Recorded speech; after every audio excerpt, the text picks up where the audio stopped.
What's up, sports fans? It's your man D back. Speak Your Mind Sports Talk. All right, check it out, guys. We got the Miami Heat versus the Portland Trailblazers. It's on and popping for the love of sports. Let's talk about it. All right, man. It's Basketball Live with LOUIS Dee. I'm getting ready to log in over there. Hold on one second, guys. Let me log into Suns are 3-0. Yup, Zubac threw a bad pass. Devin Booker there he is. That dude, he just on a bad Hold on team. one Remember, second. he still had that Andre Chopsticks. What's up, man?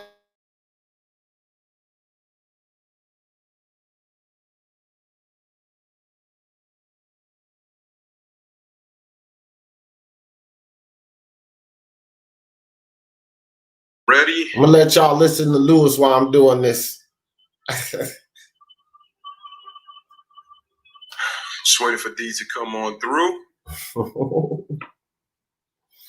He's waiting for me, guys. Shortly. I will be there shortly, fam. I mean, guys. That's funny. I know Shannon Sharpe is going to have a field day tomorrow with this one, knowing that the Clippers lost. Would you be surprised if the Suns make the playoffs? Phoenix hasn't made it since 2010. Remember, I picked them to make the playoffs just because of what's unbelievable. D, the Godfather Jefferson, what is going on, my brother? How is everything with you right now, currently, my man? Great. And now it's even better because we linked up. It's Basketball Live with LOUIS Dee. What's up, my brother? What's up, everybody in the chat? We got Brandon Nicholson over here, Andre Chopstick. What's going on? Y'all ready for this game? Oh yeah. So Edwin says, who do you got winning? That's a tough game to pick, but now that Jimmy Butler's not here, I could pick the Celtics, but still don't sleep on Miami because they could pull out the win, so it would be tough. But guys, man, I don't know if you heard. Whoa! When did Jimmy go? I don't know, but he has ankle soreness, so he's not playing tonight. Oh crap, bro! I picked the freaking Heat, man. You picked the Heat. It's a good thing I didn't put anything on that one. Yeah, well, I didn't. I didn't make the bet. Good thing I don't have my account up yet because I would have made that bet because I said I'm going with the dog here. I think he can get the job done. Oh, wow. Yeah. Didn't mean to interrupt, D, but just breaking news, ladies and gentlemen. Memphis Grizzlies forward Jaren Jackson tore his meniscus and is out. He is out for the rest of the season. Wow. Jaren Jackson is out for the season, tore his meniscus in the game against the Pelicans. He is out for the season. That is a big blow for the Memphis Grizzlies. That's a big blow. And so we got some upsets, man. Milwaukee, they lose to Brooklyn 119-116. I heard that Middleton and Giannis did not play in the second half. I did the game earlier between Dallas and Sacramento. That chat was lit up in there. I cannot tell you. It was so crazy. And then on top of that, we just had a game winner by Devin Booker over the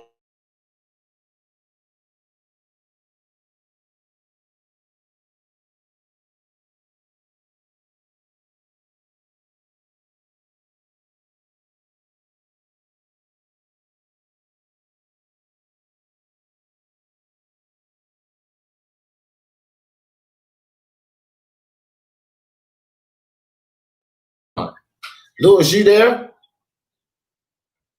Yeah, I'm here. Oh, okay. All right. I was just making sure. You went cold silent on me. I was over here messing around, putting my ticker on and everything. Oh no, because I heard you talking. That's why I said silent. So my bad, bro. I cut the mute off only on one channel. I forgot I'm on 2 channels. Next time I got to cut the mute off on both channels. Yeah. Jay Jefferson, what's buzzing, cousin?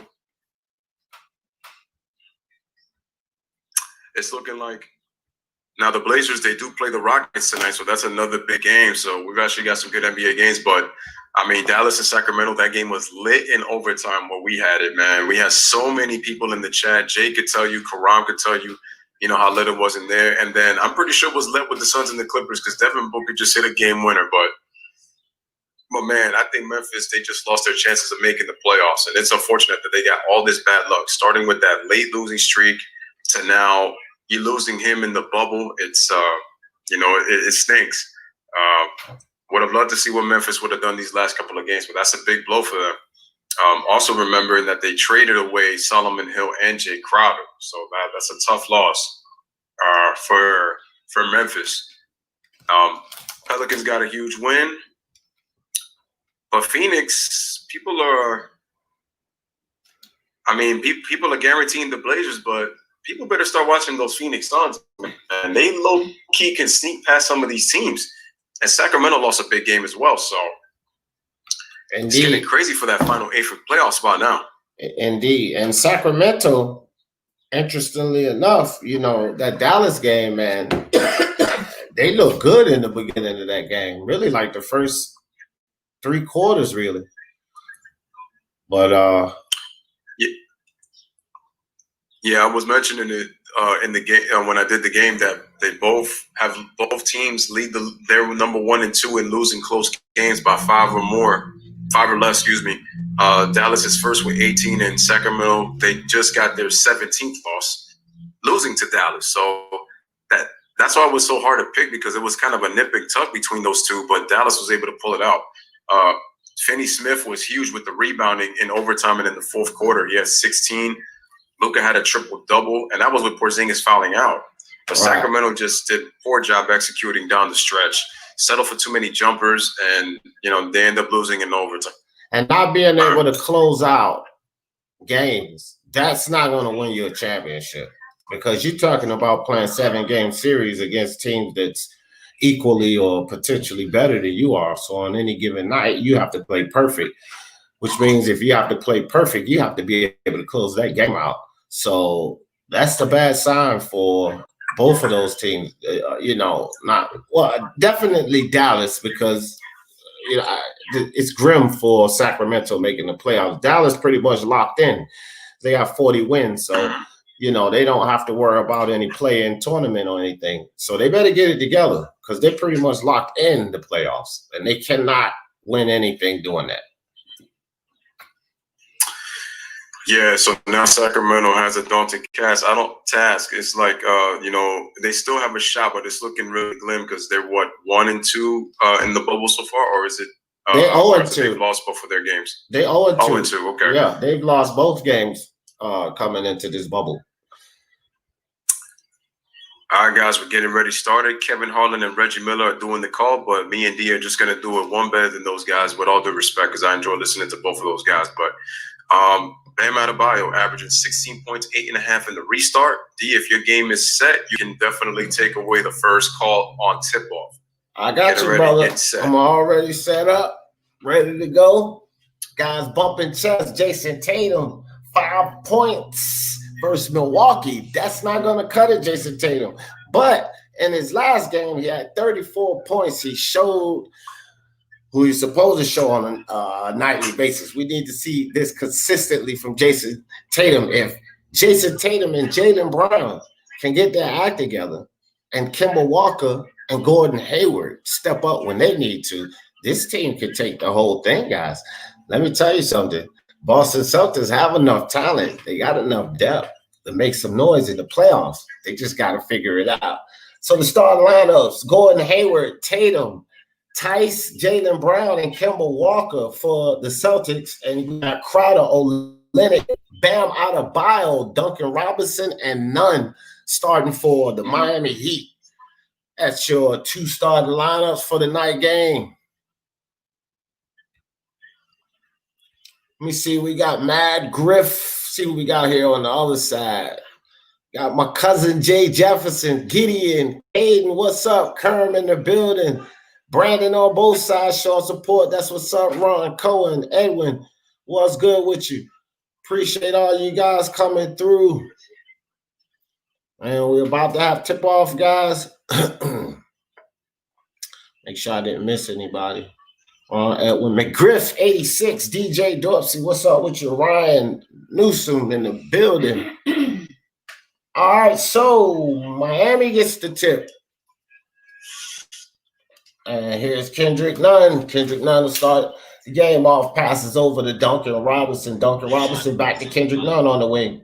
Kendrick Nunn with the short jumper, and he can't hit. Tice comes down with the rebound, kicks it to Jaylen Brown.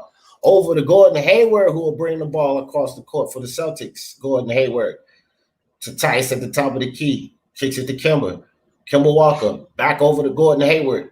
Gordon Hayward dribbles around the tight screen. Over to Walker for the jump shot from the corner, but Walker in and out. Can't hit. So here comes Adebayo to bring the ball down for Miami. Gives it to Olynyk. Olynyk over to Crowder. Back to Olynyk. Olynyk gets it to Duncan. Good ball movement by the Miami Heat. Being really patient here, making sure they get a good shot. Here's Bam Adebayo, shoots over the top of Jaylen Brown, but can't hit. And Kemba Walker picks up the rebound. So Walker's going to bring the ball down. Walker dribbles around none. Tries to get it inside the Tice, but a kick ball call from Kelly Olynyk. Kelly Olynyk doesn't like the call. He feels like Kemba Walker threw it into his foot. I kind of agree with Kelly Olynyk. I don't think it was kicked either. They need to review that. That's just a bad pass by Walker. Yeah. And it didn't even hit his foot. It hit his knee. So, yeah, I agree with Olynyk on that. All right, guys, so they reversed the call. And Miami does get the rock. Miami's going to take it out. Here comes Kendrick Nunn with the ball. Got Gordon Hayward on the defense. Kendrick Nunn at the top of the key. Kicks it to Crawford. And over to Olynyk. Olynyk can't hit. Bam fighting for the rebound. Can't snag it. Jaylen Brown comes down with it. Still a scoreless game. Boston with the ball. Jaylen Brown, top of the key. Dribbles around the tight screen. Steps back. Got Bam Adebayo. Jaylen Brown, one-on-one. Goes up. Turnaround jump hook. Can't hit. Olynyk comes down with the rebound. Here comes Jay Crowder. Jay Crowder, directed traffic, gives the ball to Duncan Robinson for three. Duncan can't hit. And Hayward with the rebound. Hayward will bring the ball across court for Boston. Over the top to Jason Tatum, first touch. Jason Tatum, step back jumper, and he can't hit. So both teams a little cold to start the game. 9 minutes and 52 seconds, still a scoreless game. Kemba Walker, crossover, step back jumper, and Kemba Walker's the first to put some points on the board for either team. Sorry about that, guys. That's Kendrick Nunn. I said Kemba Walker. Kendrick Nunn is the first to put points on the board. So Tice with the dunk inside, he'll tie the game up 2-2. 9:30 left in the game. In the first quarter. Louis, your stream up yet, brother? You good? No, my stream is up, dude. Oh, okay. Well, take it away, Louis. I didn't want to take over the game, bro. I was waiting for you to get your stream up. Nah, I just got it on. That's why. Oh, okay. All right, man. So it's 5-2. Daniel Theis with the ball, gives it to Jaylen Brown. Jaylen Brown runs to the basket, goes on the baseline, scores with the layup, scores 5-4. All right, so it's 5-4 Heat. Is that Kendrick Nunn? Yes, that's Kendrick Nunn. He's got the basketball. Gives it to Kelly Olynyk. Wide open. Where is the Celtic defense? Shoots three-pointer. Fortunate. Goes in and out. Rebound to Jaylen Brown. Having a really nice season this year. 20 points, 49% from the field. Jason Tatum shoots three-pointer. Can't hit. Long three-pointer missed shot.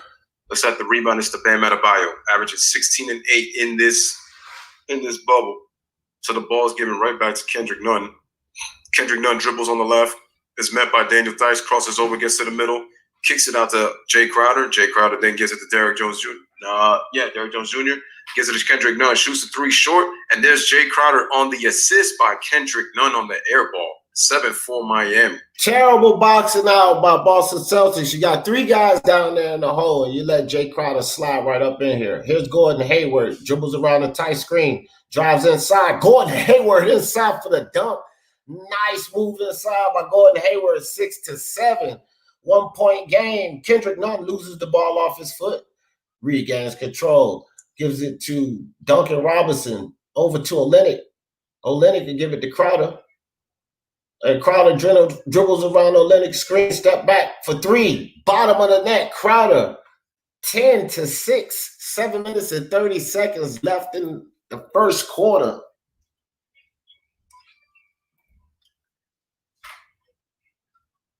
All right, Kevin Walker's got the basketball, gets it to the paint, kicks it out to Jason Tatum. Jason Tatum drives from the left. Nice pass inside the dice. Can't handle the rock. Triple team. Gordon Hayward swings it. They swing the basketball into the hands of Kemba Walker. Swinged it back to Jason Tatum. Pump fakes, dribbles on the baseline, and looks like it was a shot clock violation. 24-second violation. So good defense right there. Hayward. Miami's one of the elite defensive teams in the league. Definitely, they got lost there with Hayward. He kept Robinson on the back of him and just walked into the lane, basically. So here's none over the top, but it's stolen by Brown. Brown tries to go behind the back, and Kendrick Nunn steals the ball right back away from him. A foul by Tice to slow those guys down. Good defense by Kendrick Nunn not to give up on that play there and get that ball back for Miami. So, guys, we got a 4-game differential to start off. 6 minutes and some change left in the first quarter. Miami on top. Score is 10-6, ladies and gentlemen. 6:31 remaining in that first quarter. We are live here with LOUIS DEE Basketball Live. Boston Celtics against the Miami Heat. For Miami, there is no Jimmy Butler. He has ankle soreness, so he is not playing in this game tonight. G-Money says the Heat getting the 3-ball to go. I would say kind of a little bit because it's only a 10-6 game. If it was like what Sacramento did in the first quarter, then I would say yeah, because they started 9 of 16 from 3 in the first. I would really say get the 3-ball going, but it is a 10-6 game nonetheless. So yeah, there's been good basketball today. The Nets win by 3. You got Mavs winning in overtime, and then Devin Booker knocking out a game winner against the Clippers. G-Money also says the Celtics are moving the ball well, and I like their screen and rolls. Yeah, the Celtics have displayed very good ball movement. But Miami has also done a very good job defensively because if you saw that last defensive sequence, they got 24 they had forced a 24-second violation. But I also have to say that both teams are missing shots, especially long shots. What do you think, D?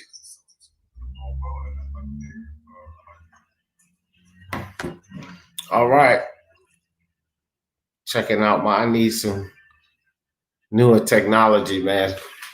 I gotta step it up and go spend a couple of grand on a computer. I didn't want to spend that much, but I'm just tired of dealing with these $800-900 computers, man. I'm getting ready to get a big boy. The big boy. Which one did you have? Do I have now? Yeah. Oh, I got an HP now, but I needed it for the gigs because I had this little crappy 4-gig computer and it wasn't doing anything. So, well, now I'm just going to go get a 16, and it's like $1,800, but it's not going to have these issues. I feel you. So while we on commercial, let me see what we got going on in the chat here, guys. Gideon, what's good? Edwin says all these bricks. Yeah, man. Both teams are starting off pretty cold. It was 9 minutes, 31 seconds, still scoreless, I think. Something around there. I was commentating it. So, 10-6. I'll tell you one thing too. When I looked at the over-under on this game, I think it was at somewhere at like 220. I was like, no way, no day. Not in this game. It's not going to be that high. Not with, Miami's defense. So I was like, a good bet on that would to be go with the under because there's no way it's getting over that. And as we can see right now, that would have probably been a solid bet. All right, guys, so we are back coming up Basketball Live. All right, so Duncan Robinson gives the ball to Kendrick Nunn, hesitates, gives the fake, goes to the rim, and he scores. Nice move by Kendrick Nunn, and the Heat lead 12-6. Great drive. So here comes Kemba Walker. Kemba Walker, my man, BX native right there coming down the court. Dribbles left, gives it to Jaylen Brown, shoots a three-pointer, rims in and out, rebound to Jay Crowder. There we go. Sorry. Well, I almost got his name confused. All right, so, wow. Duncan Robinson quickly turns it over. There goes Marcus Smart, who just checked in. Jaylen Brown kicks it out to Hayward, steps back, shoots a three-pointer, but he can't hit. Celtics are cold from the field right now. Hayward gets the offensive rebound, and he puts it in. Good effort by Gordon Hayward following up his own shot. 12-8 is the score. Take it away, D. All right, and to be fair, I think both teams got to get into an offensive rhythm. But Kelly Olynyk with the ball, he drives down inside, kicks it to Adebayo, Adebayo out to Jay Crowder for three. Jay Crowder, bottom of the net. So here comes the Miami Heat right back with a three, 15-8. Here comes Kemba Walker. Walker with none on the defense, passes it off to Hayward. Hayward inside to Tice. Tice over to Walker for three. Walker can't hit. Kelly Olynyk, another rebound. Bam Adebayo will bring the ball down. I like the fact that they got their big that can bring the ball down. So here's Duncan Robinson. Almost gets tied up, gets it over to Olynyk. Back to Robinson for three. A long three, and Robinson puts it right through the hole. 18-8, 10-point lead by Miami. Yeah, baby. I called it. Let's go, Miami. Marcus Smart with the ball. Marcus Smart looking for Tice. Dribbles down inside. Marcus Smart foul going in by Duncan Robinson. Marcus Smart will get to the line for two. I was almost saying to myself, like, why Marcus Smart took that shot, but fortunately he got fouled. But now G Money's words are starting to ring true that Miami is getting a little bit hot from three because Duncan Robinson and Jay Crowder just hit back-to-back threes. So we'll see if they continue. But right now, the score is 18-8, 4:57 remaining in the first quarter. Marcus Smart at the free throw line knocks it down. Score is 18-9 right now, 9-point lead for the Heat. And ladies and gentlemen, make sure that later on tonight, this is the first last game of the night, Rockets and Blazers on the same channel. Y'all already know what it is, man. Rockets and Blazers. Later, if y'all tuning in to watch that game at 9 p.m. So 18-10 is the score. Kendrick Nunn coming right back, bringing that ball up. Kelly Olynyk, Duncan Robinson try to get free. They give it to Bam. Fakes it to Robinson, gets in the paint. Shoots the hook shot, but it's very short on the air ball. Derrick Jones Jr. passes it out to Nunn for three, and we have a jump ball. Which is the rule now once the ball gets wedged like that? On the rim, on the back part of the rim. Wow. That's crazy. Chain TC, I got you, brother. Shout out to Chain TC stepping in over here. Alistair 49 in the building. What's good with you, Alistair 49? Freddie Carnes in the building. What's up with you, Freddie? Appreciate you guys coming through. All right, Marcus Smart going to bring the ball across for Boston. Gives it to Hayward. Hayward up, Tice up top. Down to Brown. Brown with the turnaround jumper. Iced it. 12-18. 4 minutes, 20 seconds left. Kendrick Nunn with the ball. Drives down into the lane. Over to Bam. Adebayo. Works on Tice. Bam. Up. But he gets fouled. So Bam will go to the line for two. Looks like both of these teams are starting to pick up a little bit. Go ahead, Louis. Yeah, no, I was just going to say that starting to get a little bit tired. Teams are starting to execute a little bit better. I would say just a slight edge to Miami right now.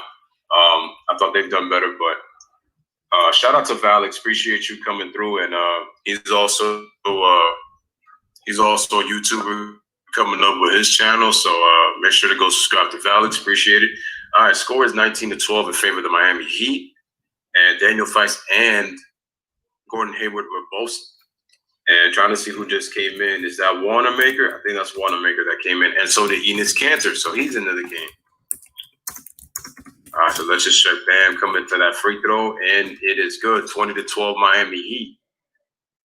All right, so Jaylen Brown inbounds the ball to Wanamaker. We got Jason Tatum, Kanter, Brown, Wanamaker, Marcus Smart. Jaylen Brown gets the ball. Top of the key. Derrick Jones switch. They get the switch on Bam. Pump fakes. He goes in the air, misses. Offensive rebound by Kanter, and he's good. And that's the one thing I got to say about Kanter. He's always around and gets those offensive rebounds, which makes him a very good rebounder. All right. So Derrick Jones Jr. posts up, fakes. And a nice move by Derrick Jones with the left hand. He scores 22-14 Miami. Jaylen Brown comes right back, takes it to the rack, and he scores. All right, so a little more no defense, and I see both guys have taken to the rack on misses. So here is that Goran Dragic? I think that's Dragic. That's Dragic. All right, so the ball is given to Duncan Robinson, right back to Dragic. Gives the ball to Bam. Bam's looking, gives it to Crowder. Crowder gives it to Goran. Goran fakes, jab steps, takes a step back jump shot, knocks it down, swishes it nice through 24-16. Take it away, D. All right, Wanamaker brings the ball down for the Boston Celtics, and it looks like they're gonna call a timeout. So quick in and out for me. Freddie Carnes. I like Miami in this game. I really have no horse in this race, but I did some predictions earlier and I picked Miami. So, I want my prediction to be right, of course, but I don't really have a horse in the race. If you want to know who I want to win, I really don't care. All of these guys are in the top four. Both of these teams, are in the top four, and they're battling for positioning from 2 to 3, 2, 3, and 4. So it doesn't really matter to me. As long as neither of them drop under 5, because I want to see them face each other in the playoffs.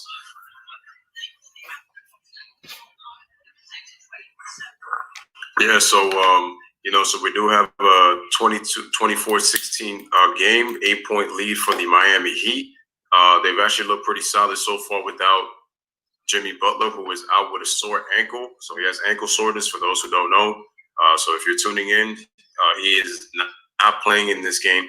And right now, the Celtics, I believe, come in at 44-22 is their record, while the Heat are 42-25. I think people knew the Celtics were going to be there. Nobody really expected the Miami Heat to be there. So it said that Eric Spoelstra, there you go, the Heat clinched a playoff spot. So this is already, I believe, they said it was the 12th time in the last 15 seasons that Eric Spoelstra has clinched a playoff spot for the Heat. So it just lets you know that the Heat, they don't lose as much every time he's been coached. They always play hard under him. So, it lets you know that he's been consistent with whatever team he's had. That's how good Eric Spoelstra is, man. Yeah, he's definitely a good coach, man. And, you got to give coaches like Spoelstra, Doc Rivers, Nick Nurse, Doc Rivers too anyway, but not in this case. But let's say Spoelstra and Nick Nurse, when you lose massive talent but still keep a team together, and Nick Nurse and Eric Spoelstra's done that. They've lost massive talent, but they still kept that team together, kept them competing. That's the sign of a great coach, man.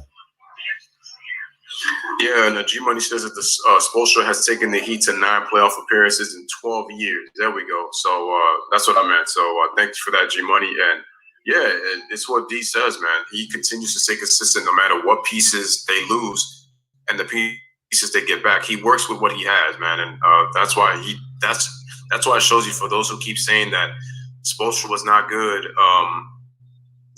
When he had the players that he had, he proved it.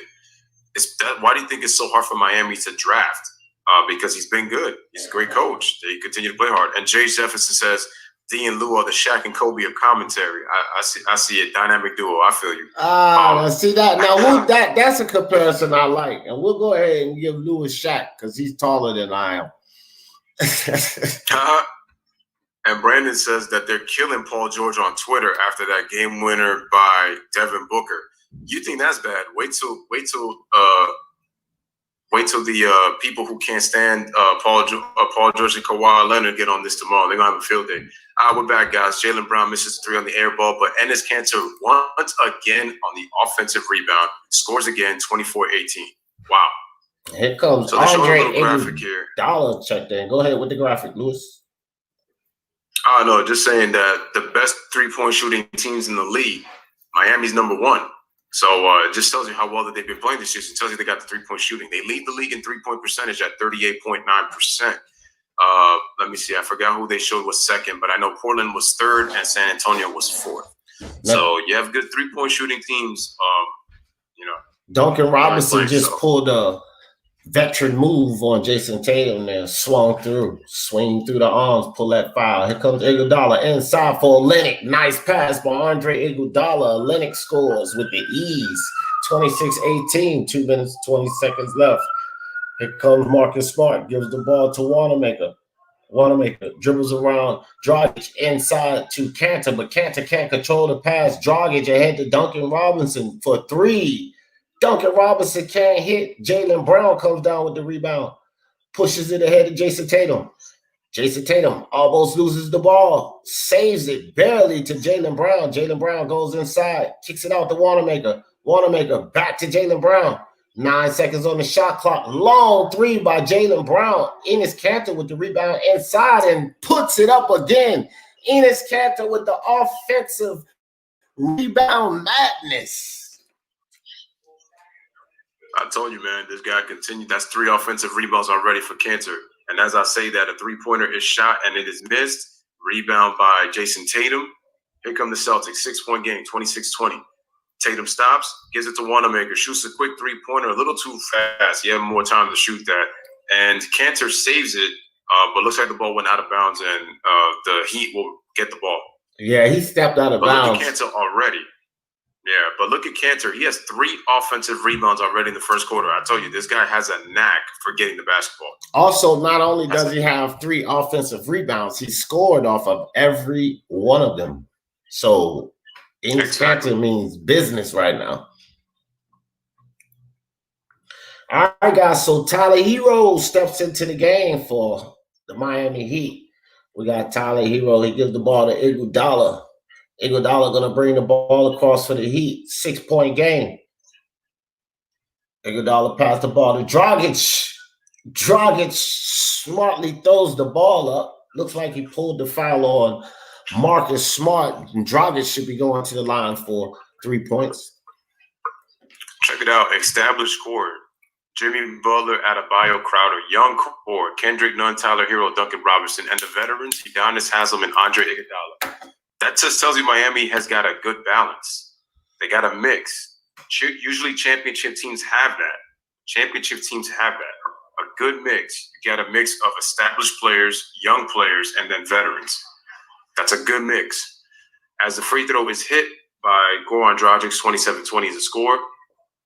Shoots a second. It's 28-20 on that one. So he's shooting 3 free throws, ladies and gentlemen. That's where he got fouled. Marcus Smart is pretty good, Jay.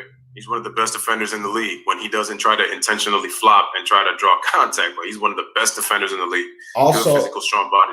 I think he's a highly underrated two-way player because I think he's pretty good offensively. So, you know, he can be an offensive, and he's always a defensive threat. So here comes Wanamaker, drives right down into the lane, decides to pull the ball back. Good defense by Dragic. Gets it over to Tatum. Jones Jr. on the defense. Tatum steps back, 3. Tatum bangs it, 23-29, step back, 3-pointer by Jason Tatum, 50 seconds left in the first quarter. Here comes Andre Iguodala, gives it to Dragic. Dragic got Marcus Smart on the defense.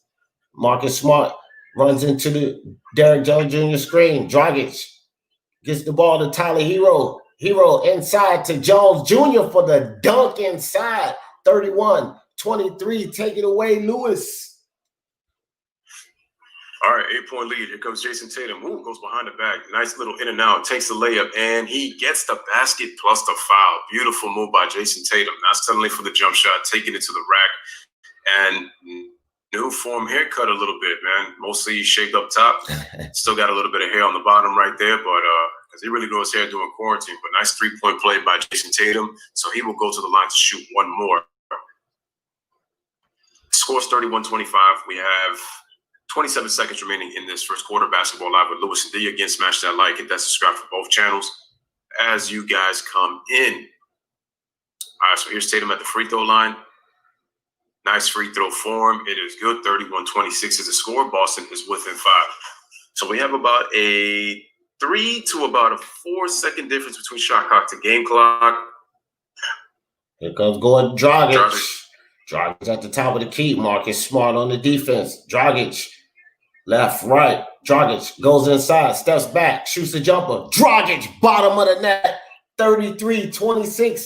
7 seconds left. Here comes Jason Tatum, clearing everybody out. Jason Tatum, jump shot inside, and it looks like it was fouled. 0.5 seconds on the clock. Jason Tatum will go to the line for 2. Bad foul by Duncan Robinson. You got the arm, yeah. You got the arm. I saw it at the last second. Actually, that looks more phantom because I don't think he even kind of touched him. I would have to see on that last angle if they kind of move it to behind where Duncan Robinson is at, you would get a better look. That was a little bit tough to see. That was touchy. But anyway.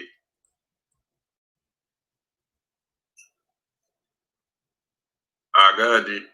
All right, so Jason Tatum drains both threes, just 0.5 seconds, nothing doing, not even a shot off. So we'll end the first quarter 28-33, 5-point lead. Miami Heat up.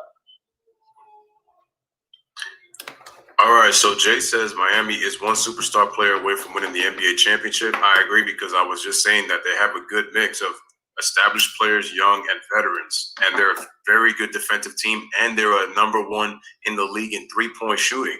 So they get themselves a superstar player, a guy who could take over the game you could give the ball to when your offense struggles. Miami is going to win the champ. They're a championship contender. All right, so Antoine says Marcus is an offensive threat. I agree. However, I wouldn't call him a real two-way player because his defensive value way outweighs his offensive value, better offensive options. I will say this about Marcus Smart. Now, he didn't come in as an offensive player when he first came into the NBA. He was known for his defense, and he has a strong physical body at 6'4". But what he has done is he's become a better offensive player the more he's been in the league. And I think I would say that he's a very respectable offensive player, and I think he's become a solid three-point shooter. So he's improved offensively. But I do agree with you, Antoine. I wouldn't say he's like an offensive threat because when you're a true offensive threat, that means you can consistently get baskets. And Marcus Smart does have a tendency to get inconsistent. So his game kind of comes and goes. But I will say he's gotten better. I feel like as a shooter, like as the years have gone by with him in the league. So I do agree with that. LeBron says Marcus Smart's playmaking skills are very good. He's underrated in that. He doesn't get enough credit for the playmaking skills that he has, Ron.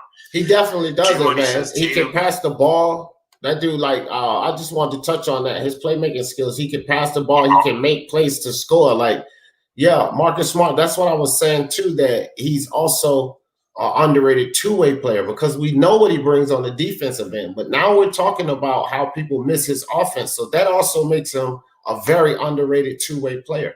Go ahead, Louis. Okay, G Money says Tatum is being more aggressive. Yeah, he got aggressive late in the first quarter. Jay Jefferson says Tatum has to be more aggressive and consistent for the C's to win the title. I said it's going to be key for him in the playoffs. Facts. It's going to be key for him in the playoffs. Antoine says Dragic is producing off the bench. Absolutely. I noticed that Dragic, he likes to do that go-to move where he dribbles to the left side of the floor. He goes behind the back and takes a step back. I feel like that's where he gets that shot in rhythm. So I feel like that's one of his favorite shots. And I noticed that watching. Antoine says everyone is looking at JT, but Jaylen Brown has been absolutely lethal this year. Well, which is why I mentioned, I said he's shooting 49%. That's even better than Jason Tatum, and he's averaging 20. Did y'all know that Jaylen Brown is only one of 4 players in the NBA currently averaging 20 points and shooting 49% from the field? Right. And he has the third highest percentage shooting 20 points. So it tells you that he's had a very, very great season. Fair enough. Yeah, that's true. He is inconsistent, but mainly because he isn't even a top 4 offensive option. Yeah, no, he's not. He's not going to be one of your main offensive options because that's why I said it's his inconsistencies. Because 1 minute he can give you like a 27 to 30 point game and he looks really good, and then another minute he will give you like 10 points. But one thing that will never change is his value on the defensive end. So that's something that he's always been great at since he came into the league. So we got my man Luca 12 just stepped in the building over here to join Basketball Live with Louis and Dee. Appreciate you coming through, Luca. All right, so there's the beautiful Stephanie Reddy. She's talking to Brad Stevens. And just as I say that, we're underway in the second quarter. Smash the like, hit that subscribe for both channels. Here comes Marcus Smart, dribbles all the way to the right side of the floor, gets a screen by Enes Kanter. They dump it into Kanter, right block, faces a light double team pressure, pump fakes. He gets stripped by Olynyk. Good defense by Olynyk, staying on his ground. Here comes Dragic. Dragic dribbles, gives it to Olynyk, gives it to Derrick Jones Jr., dribbles left, spin move, gets into the paint, loses the handle. The Celtics are all over, good active hands. They pass it out. They give it back. There's Iguodala, who just checked in, the veteran. Dragic shoots a straight on 3, too short, but the rebound is to Olynyk, over to Tyler Hero for 3, and he drains it, and the score is 36-28. Take it away, D. Tyler Hero, bottom of the net. Here comes Wanamaker. Wanamaker gets the ball over to Brown. Brown to the Kanter. Brown for 3, drains it. So Boston right back at him with a 5-point lead, 31-36. Here comes Andre Iguodala. Andre Iguodala gets the ball to Kelly Olynyk. Olynyk to Tyler Hero. Tyler Hero dribbles down in the paint, loses the ball. And a nice rip by Marcus Smart. Got the ball to Tatum. Tatum on the wing. Got Olynyk on the defense. Tatum, step up, three-pointer, can't hit. Derrick Jones Jr. comes down with the ball. Kicks it to Tyler Hero. He'll bring it down the court for Miami Heat. Tyler Hero inside to Olynyk. Olynyk got the mismatch. Smart on him. Olynyk over Smart. Gets the foul. Olynyk to the line for 2. So Kelly Olynyk gets fouled going to the free throw line for 2 points. We get at a 36-28 game right now, 8-point lead for the Miami Heat. Good job by Kelly Olynyk getting inside in the post to draw the foul. And look at Kelly Olynyk in 61 games. I know he's only averaging 8 points, but he's shooting 48% coming off the bench. So that's a really good number for Kelly Olynyk. He reminded me of a Dirk Nowitzki. I just felt like when he got drafted to the Heat, I don't think he was going to get as many touches. All right, so we got a substitution in for the Boston Celtics. I think Semi's still in the game. I think he got subbed in for Cantor. He subbed in for Cantor. Let me just check. Grant Williams just subbed in the game too. Grant Williams, there you go. That's Grant Williams. There you go. Semi and Grant Williams. So Grant Williams with the ball at the top. Gives it to Jason Tatum. Jason Tatum dribbles around the screen. Passes the ball over to Wanamaker. Wanamaker step back, long jumper, can't hit. And a foul down inside. And I think that was on Miami. Yeah, I think might either be on Olynyk or Tyler Hero. Yeah, I think Semi got fouled. All right, so here comes Marcus Smart down in the hole. Marcus Smart can't hit the free throw. Tyler Hero picks the ball up. Tyler Hero brings the ball across for Miami. Hero on the wing. Kicks the ball to Dragic. Inside to Olynyk. Olynyk fouled inside again. So Olynyk back to the line for 2. Man, Olynyk should have hit that. That should have been a 3-point play. And back foul by the Boston Celtics. Go ahead, Louis. All right, Kelly is more like Josh McRoberts. Oh no, I was saying when Kelly got drafted, like his game resembled a lot of Dirk Nowitzki. That's what they were comparing to. I don't think he's a Dirk Nowitzki right now, but that's who he was. That was who he was resembled to. That. All right, ladies and gentlemen, TV schedule tomorrow: Sixers and Wizards 4 o'clock, 6:30 Thunder and Lakers, and then Nets and Celtics at 9 p.m. D, what you think, man? Thunder and Lakers 6 o'clock tomorrow? Yeah. Yeah, for sure. We got to see that. Chris Paul, LeBron. The Thunder's playing good, too. They could upset the Lakers. All right. So Jason Tatum's got the ball. Go ahead, Louis. He draws the foul on that move, and he'll go to the free throw line to shoot 2 free throws. Foul is on Derrick Jones Jr. 39-31 is the score. We got 9:33 remaining in the second quarter for the first half. And Antoine has said, I would agree that Jason Tatum is usually much more highly regarded than Jaylen Brown. However, JB's more consistent. Can't remember the last time he had a 5-point game. Yeah. I honestly can't remember neither. I have to actually look through all of the games that they've played through the schedule for Boston. But Jaylen Brown has been very consistent, and there's a reason he's shooting 49% this year. Tatum is at around 44. So he has been a little more inconsistent, but like Jay says, he is their best player. Take it away, D. 39-33. All right. Miami. Gordon Dragic with the ball. Gordon Dragic got Wanamaker on the defense. Gordon Dragic dribbles around the Olynyk screen. Gets the ball to Tyler Hero. Tyler Hero. Jason Tatum on him. Down inside to Olynyk. Olynyk. Outside to Iggy. Iggy back to Olynyk, to Tyler Hero for 3. Hero, bottom of the net, 42-33. Miami up by 9. Wanamaker gets the ball to Gordon Hayward. Hayward for his own 3. Hayward off the back of the rim, can't hit. Gordon Dragic with the rebound. He'll bring the ball up. Gordon Dragic gets the ball to Hero. Hero fakes the 3. Hero steps back behind the three-point line, shoots. Hero, bottom of the net again. Hero on fire. Here comes the Miami Heat. They're feeling it.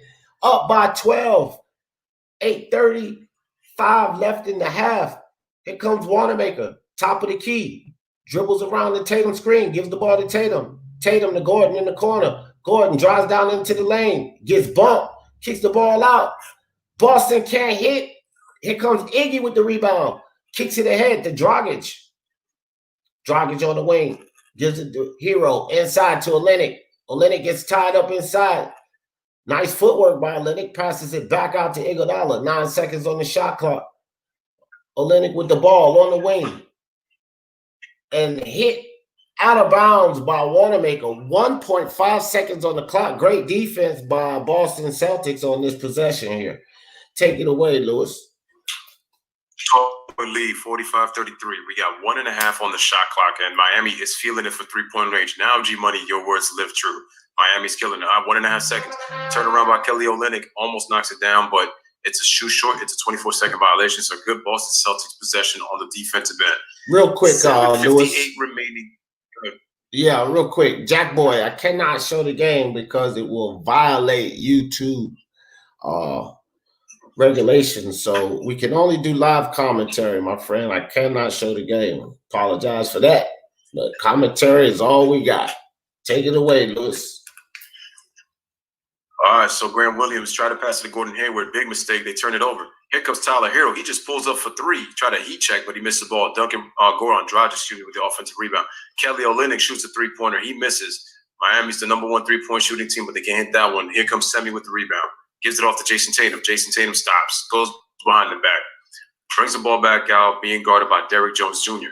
Gets a screen from Gordon. He gets the ball. Kicks it out. Looks like that's Wanamaker for three, and he drains it. And Boston, it is a 45-36 game, so we have a timeout with 7:20 remaining in the first half. And the score is 36. 9-point lead for the Miami Heat. Louis Deep basketball live. No doubt. And I'm going to tell you what, man, both teams started off slow, dragging a little bit, but it looked like both of these teams are stepping it up. Ron Cohen says, plus Marcus Smart play mad skills. Mad skills he got, man. All around the board, Marcus Smart. Gideon says Jason Tatum being more aggressive. Yeah, he is. And he need to do that. Be more aggressive and make sure he hits those shots. But that's what you want to see out of Jason Tatum. If you're the man on the team and he's supposed to be the man, then you got to take it to the rack. That's right. Jay says, shout out to the other Jay. He says Lakers will probably give one to CP3 in the front, and then the Thunder. Shout out to Jay. Appreciate you coming through. The other Jay Jeff, they made me. I got to distinguish the names now.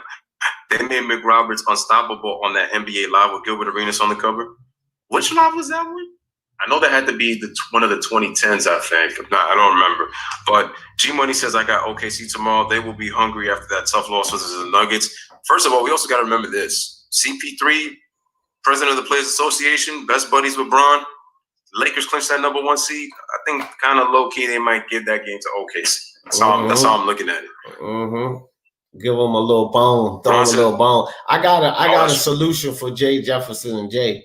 Just call Jay Grand Theft Auto. Just call him Jay and call Jay Jefferson JJ.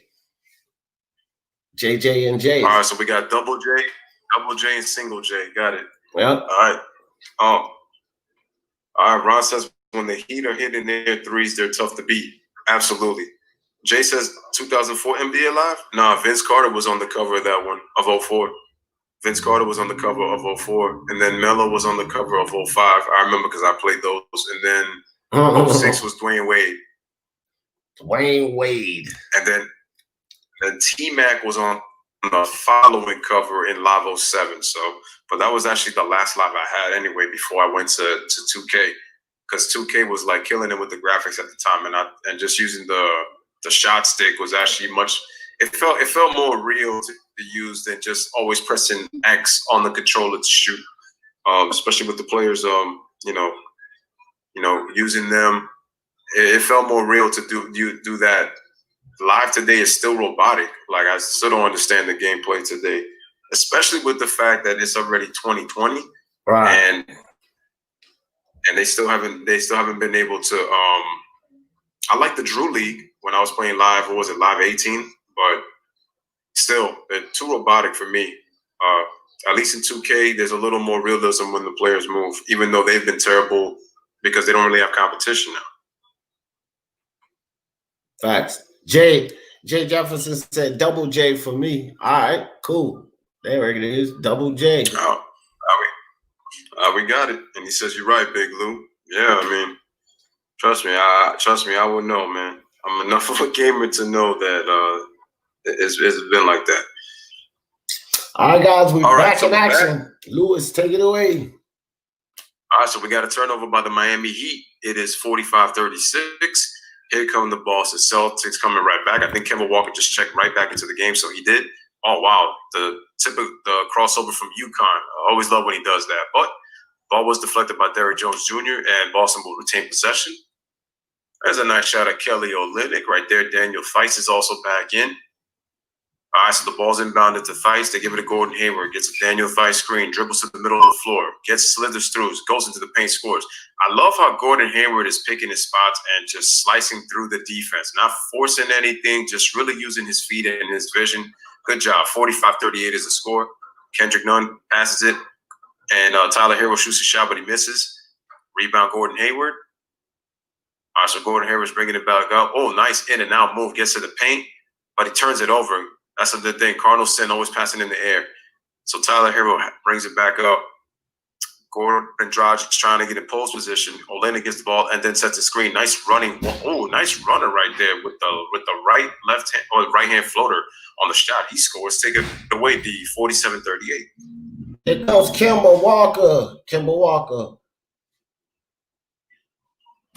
Walker kicks the ball over to Semi to Theis. Theis inside the Hayward, back out to Semi for three. Nope, he kicks it to Kemba Walker. Kemba Walker thinks about it.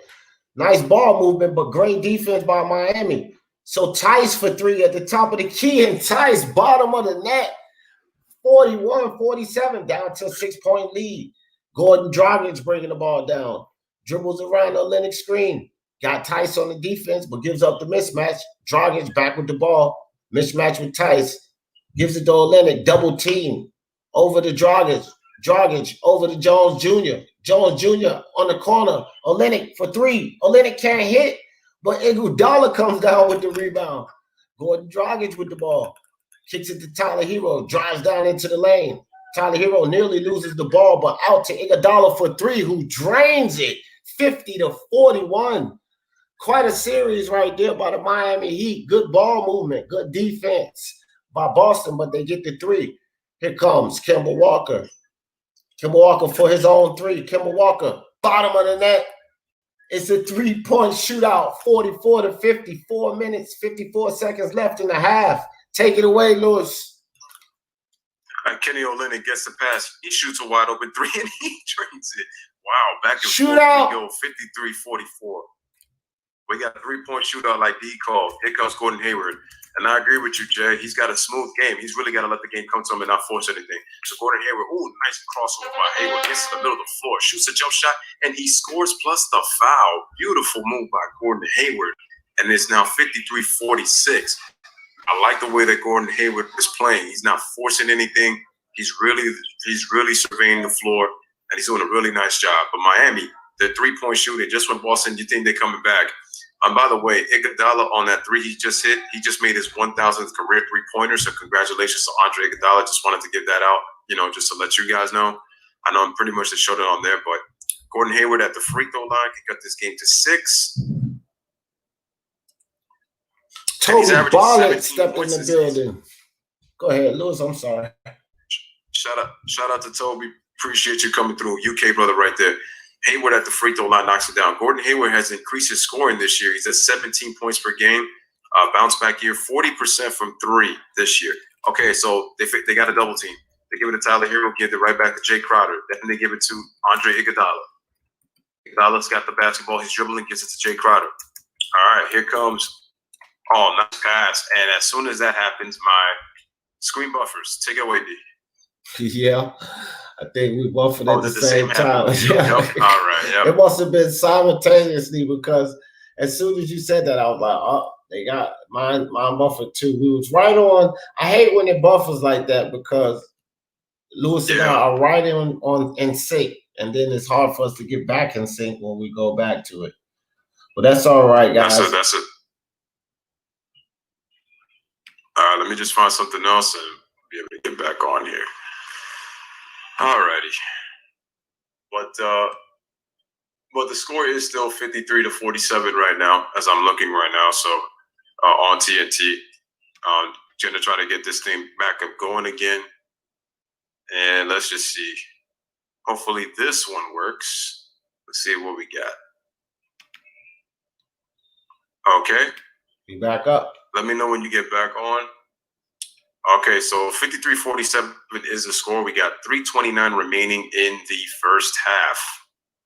Trying to see whose ball it is right now. I think it probably might be Boston's ball. All right, so we do have a timeout, ladies and gentlemen. 3:29 remaining in the first half. The score is 53-47, 6-point lead for the Miami Heat right here on LOUIS DEE Basketball Live.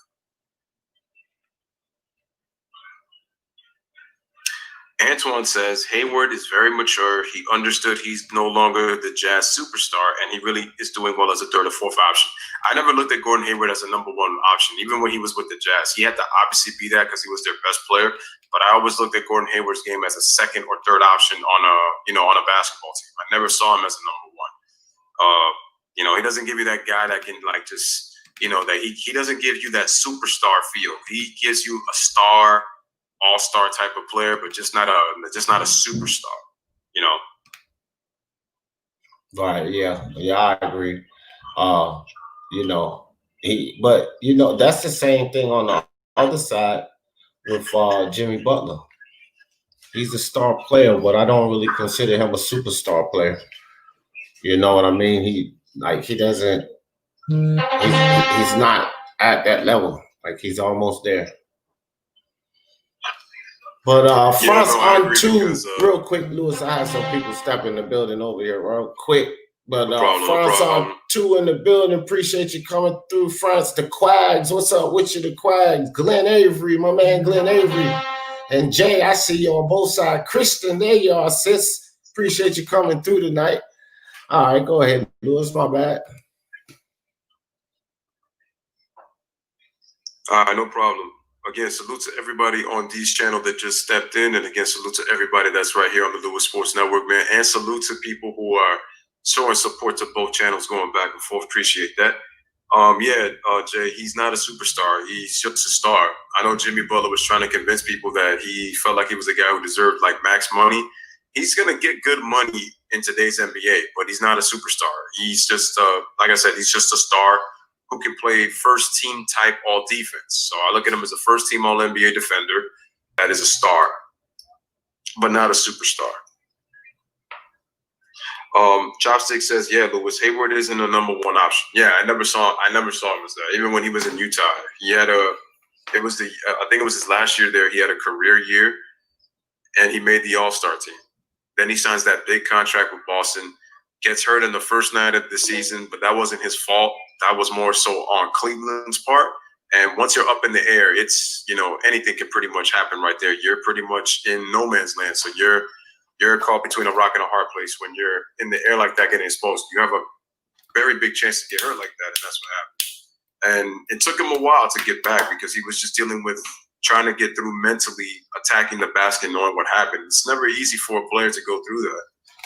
Yeah, and Danny Ainge even tried to trade him, even having all that money because he wasn't playing well. But the fact that Gordon Hayward has not taken his time and gotten back, he seems more confident now in what he can do on the floor. Hey, real quick, thank you, Glenn Avery. Glenn Avery with the super chat. He said, for your next pack of blacks, D. My man, Glenn Avery, appreciate you, fam. That's good. All right, guys, so we're back, man. 3:26 remaining. Here we go. We're back on the floor. All right, so looks like it's Kemba Walker's got the ball.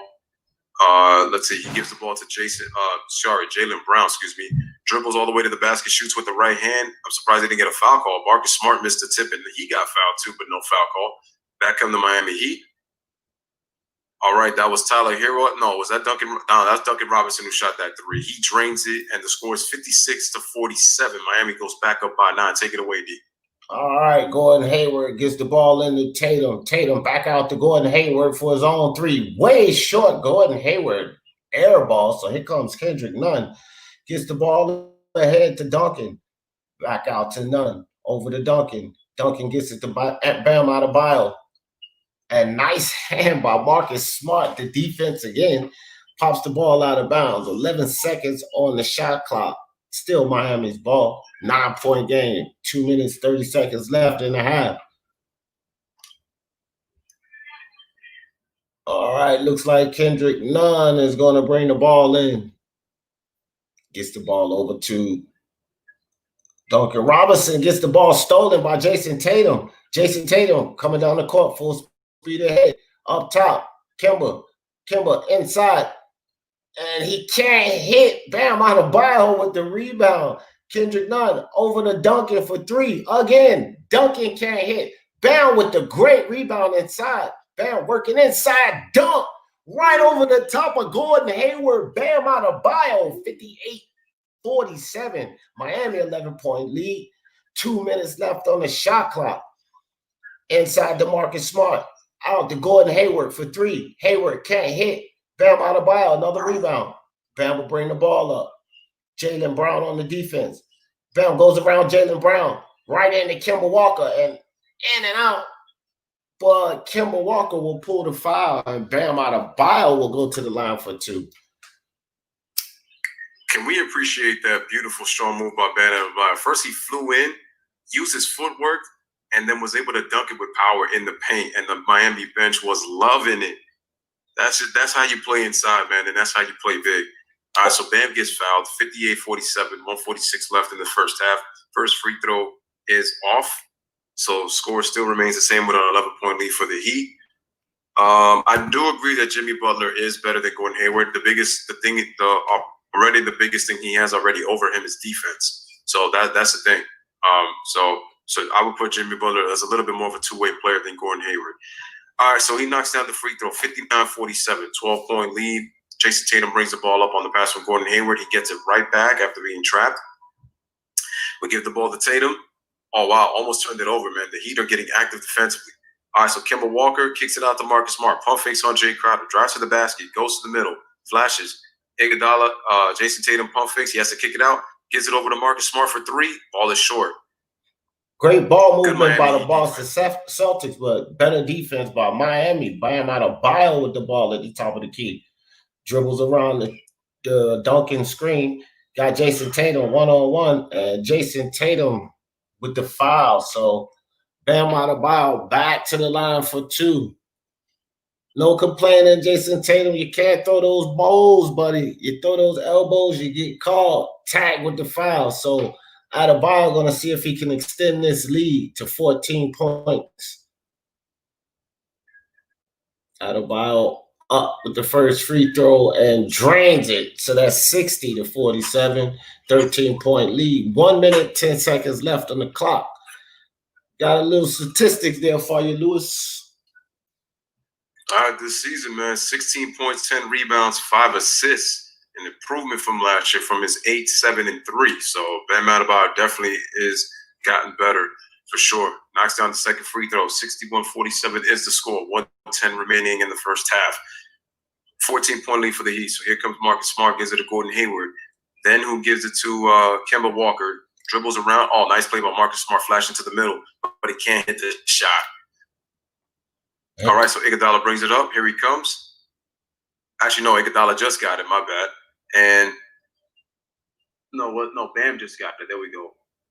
Oh, that's why. You know what it is? Because Iguodala and Nunn kind of look a little bit kind of similar. It's just I forgot Nunn was a little darker, but there was a foul call. Yeah, it was two calls. Actually, one ref called the travel. The other ref called the foul. Now they're consulting about it, and I think they're going to stick with the foul. I mean, he did travel. Okay, that was Bam. Yeah, he did travel. That was Bam who got the pass from Iguodala. Okay, now I know. I see. Right. And he did travel, but he got bumped by Hayward before he traveled. So the foul held up.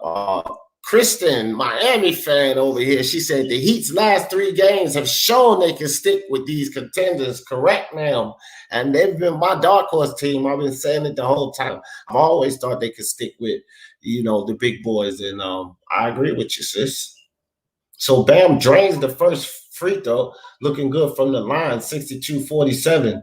Adebayo drains the second free throw. So that's 4 straight free throws for Bam Adebayo, 63-47, 48 seconds left. Want to be with the ball inside. Jaylen Brown with the easy layup, 49-63, 41 seconds left on the clock. Adebayo get the ball over to Kendrick Nunn. Brown on the defense, drives down inside, gives the ball to Bam Adebayo. Adebayo up, down, up, fouled again. Adebayo back to the line. 29.7 seconds left in the half. Adebayo back to the line for 2.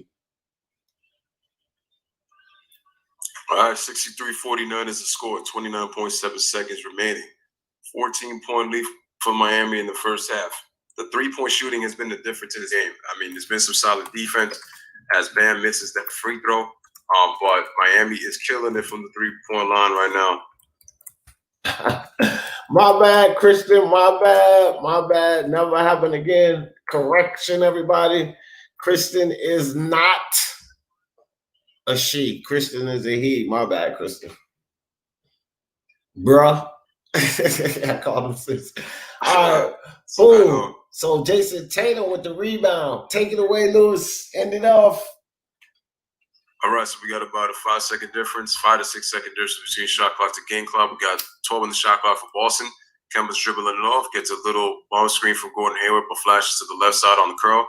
Kemba Walker puts it between his legs, takes it to the rack, and he finally gets a foul call. Kemba's been going aggressive, not getting any foul calls, but he finally gets one here with 9.8 seconds remaining. And he'll go to the line for 2 free throws. 63-49 is the score. But at least give Kemba a lot of credit. Well, right now he's averaging 21 points, 4.8 assists. He is shooting 43%, but he can be an explosive scorer when he gets hot. Here he is at the free throw line about to shoot, and his first free throw is good. So give Kemba credit.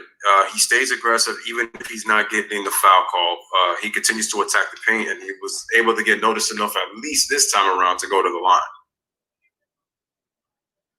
And he silently scored 14 points this game. I didn't even see him score 14 points, to tell you the truth, but 14 points for Kemba Walker as he goes up for the second free throw. All right, here's the second free throw. It is good. 63-51. Last seconds, here we go. Duncan Robinson with the dribble. All right, he gives it off to Jay Crowder. Bounce pass. Tyler Hero fakes. Gives it to Jay Crowder for the 3 at the buzzer, and he misses badly. Goes over the other side. So at the end of the first half, we have a 12-point lead by Miami. The score is 63. Boston Celtics 51. You are listening to Celtics and Heat and watching it. Kicking it with us with LOUIS DEE on the LOUIS Sports Network. Basketball Live, man. Continue to hit that like and hit that subscribe, man, for both channels. No doubt. I appreciate you, Kristen. Always good to have a sense of humor, man. You'll see that I have a huge sense of humor. They take shots at me all the day long. But check it out. I'm going to have another roast. Louis, was you at the last roast that I had on my channel, the D. Jefferson roast? I don't think so. Oh, man, you missed it. You got to show up to the next one. We had a great time, bro. I mean, an awesome time. All right, cool. All right, guys, man. So I'm just going to go into the kitchen real quick and cook up those first half stats for both teams while D continues to talk to the chat. Take it away, D. Okay, so, guys, y'all know how I do. Keys to victory. Right now, the keys to victory for Miami is to keep doing what they're doing. The Boston Celtics simply have to find some type of offensive rhythm. I think both teams are playing pretty good defensively. I see no problems there.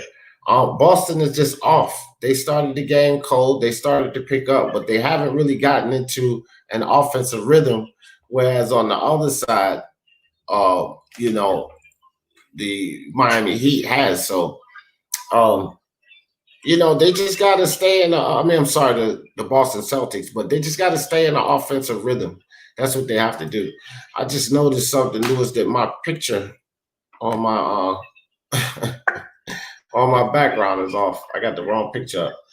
That's why I was about to say the Boston Trailblazers, but it's the Portland Trailblazers, but it's the Boston Celtics. But anyway, yeah, Miami Heat looking good. They're playing well defensively. They're shooting the ball well. And, you know, when Miami gets hot and all these guys start shooting, well, everybody, it seems, can hit a three ball. And they just picked up Andre Iguodala, and we know that he can hit the three ball. He's a very smart player. They have that veteran pedigree is something else he brings to the team. So, and defense, you know, he fits right in with their defensive pedigree. Does Andre Iguodala. So, you know, Miami just needs to keep doing what they're doing. And Boston Celtics, they need to find an offensive rhythm, you know, maybe pass the ball around a little more. But it's just hard because Miami's putting up very good defense, which I knew they would bring to the table. And again, I picked Miami to win this game. So shout out to Miami. They're looking pretty good. And Lewis is going to bring you guys the halftime stats. All right, ladies and gentlemen, 63-51 is the score at the half, 12-point lead for Miami. Take a look at the players right here. For the Boston Celtics, we got Jason Tatum leading them in scoring with 10 points, Gordon Hayward right behind them with 9, and then Jaylen Brown behind with 8 points. For the Miami Heat side, we have Tyler Hero, 11 points off the bench. We also have Kelly Olynyk with 8, Duncan Robinson with 9, and Bam Adebayo leading the team in a tie with Tyler Hero with 11 points in the first half. All right, let's go to the stats. Miami shooting 48% from the field. Boston's only at 41. Miami's Heat playing very good defense. The three-pointers, Miami shooting 41.7%. And I told you at the top of the show, Miami's the number 1 three-point shooting team in the league, and they're living up to it right now, 41%. Boston's only 5 of 20 from 3. That's 25%. Miami has gotten to the line 7 more times than Boston, but Boston has hit all 10 of their free throws, while Miami is 13 of 17. That's 76.5%. Now, Miami's they're finishing their defensive rebounds. They're out-rebounding Boston by 25-17 in the first half. Offensive rebounds are about even, with Miami getting 2 more. Miami's sharing the ball. They got 12 assists to compare to Boston's 7. So Boston has to do a better job of sharing the basketball. But like Dee said, and that to me is going to have to come into the playbook of Brad Stevens with some of his plays and offensive sets. But like Dee said, it's been very difficult because of the Miami Heat defense. Blocks, 3-2 Boston. Steals, 5-4 Miami. Turnovers. Both teams are actually taking very good care of the basketball. 5 for the Heat, 6 for the Celtics. The Celtics are winning the paint battle 26-14. But the key has been the three-point shooting and the free throw attempts for Miami. So if you're Boston, you want to chase the Heat off the three-point line and not foul to give the Heat free throw attempts. And see if you can continue to score in the paint to see if it can open up the three-point game, where Miami is going to have to start defending the paint, and then the Celtics can open up and try to space the floor in the second half. But those are your first half stats, ladies and gentlemen, for the Celtics and for the Heat. 63-51 is the score at the half. And once again, salute to everybody in the chat. Let's see what is cooking on over here. All right, Jay Jefferson, Double J says, the Pistons are interested in Bam. Pair him up with Christian Wood and Deco on the wing. Look out. That's going to be a scary trio if they're able to get Bam Adebayo, if they were to get him, especially because I'm very high on Christian Wood. And I've seen enough play of Deco to say that that can be a really awesome trio for Detroit. But it's going to depend on who the coach is. The organization has to continue to build because they've made a lot of bad decisions over the years, and Detroit has just been. They always keep putting pieces that don't fit, whether it's coaches and players combined. But that would be a nice trio. Single J says nobody's taking Hayward over Butler. No, that's why I said that Jimmy Butler's a better player than Gordon Hayward. Kind of similar, but again, Jimmy Butler's better, especially, like I said, he's got the defense already, so that puts him at an advantage. I'm happy. Antoine says, I'm happy we have Kemba instead of Kyrie as a Celtics fan. I see where we're going with that one. Kemba just fits better. Kyrie was starting to do it, but he kind of became about himself a little bit. And that was due to the fact that that Kyrie was kind of starting to show his true colors, especially with the success of the Celtics that they had without him going deep. It always goes to show you that, again, that you can play well without somebody for a stretch, but when the games are important, you still need your best player. And then with Kyrie, because there was turmoil between him and the team, people kind of accuse him of kind of quitting and stuff like that. You know, in the series against Milwaukee last year, and he really didn't play like he wanted to be. He just wanted to be out. So I can understand, but Kemba's really more of a glue guy. He blends in with what the team is doing in terms of, like, you know, what you expect. Kyrie can do a little bit more, and he can shoot it at an efficient clip than Kemba Walker. He's a little bit taller too, but I can understand what you're saying, Antoine. Again, so, you know, I'm glad you got somebody that fits and you're still a playoff team. Ron says that Miami played a solid first half, as Dee was talking about in his analysis in terms of keys for the game. And shout out to Mitchie, who was a Pelicans fan cheering for Miami. He says, let's go Miami. All right. And shout out to Mitchie, man. All right, there it is. I got the right background now. I'm glad you took over, Louis. While you was taking over, I had to get the right background. I couldn't have that sit. At least I got the second half with the Miami Heat versus the Boston Celtics. The right background. Let's go. Kristen said it's all good. That was a picture of me in like the 7th grade. Oh, okay. All right, that's what's up. It's just that name is co-ed. So, you know, like Kelly. One of my boys' name is Kelly. So that's a co-ed name. And when you online, you never can tell. Christian could be a man's name or a woman's name. But so my pick for the Miami Heat, if they keep playing this way, is looking pretty good. Juanetta Thomas stepped in the building. What's up, Juanetta? She's mad about those Clippers. I can't blame you. Man, what a shot. What a shot. That was a shot. Yeah, that was crazy. That shot that Devin Booker hit on Paul George. Paul George is getting roasted right now in social media, especially on Twitter. And like I told you, the ones who don't like the Clippers, they're gonna have a field day with this tomorrow on the sports shows. So Zion Williamson and those boys got their first win, Louis. Yeah, no, and it was a huge win for the Pelicans because it was gonna look very bleak for them. But now they kind of have a little bit of a new life because Jaren Jackson got injured, tore his meniscus, and now he's gone. And I want to give my thoughts and prayers for Jaren Jackson. I know he's a young player. I wish him a speedy recovery. I just think that it sucks that Memphis, who exceeded expectations, you know, they were looking like they were going to be a playoff team, and then they lose a huge piece. And remember, the players they also traded away, so they had to adjust to that. And it's like it's kind of like bad timing right now for the Grizzlies. But unfortunately, it's a next man up mentality. That's the way it's got to be. Hopefully, their players can step up and try to rally around the loss of Jaren Jackson, and try to see if they can win these games in the bubble. But hopefully, the Pelicans can build on that win that they had against Memphis, because the game against the Clippers, they looked like they were ready to leave Orlando. That's how bad they played. Like they were down by as many as 42 points and allowed 25 threes to be hit in that game. So they looked like they didn't want to be there. But yeah, no, I saw Sweet Lou back. The Clippers have to get their chemistry going now that they got Lou Williams back. I saw him play. Lemon Pepper Lou Wings is back. Yeah, for sure. Those are gonna be in every Southern restaurant. I'm gonna tell you right now. Yeah, man. I don't eat chicken anymore. Wings is gonna be special. I bet you they are. Kristen says, "Bruh, that show was all the Clippers, not just George." Yeah. Ugly Cuz says, "Salute. Speak your mind. Sports talk. Salute to you, Ugly Cuz, my man. Appreciate you." Bro, roll up, and I'll roll a roach.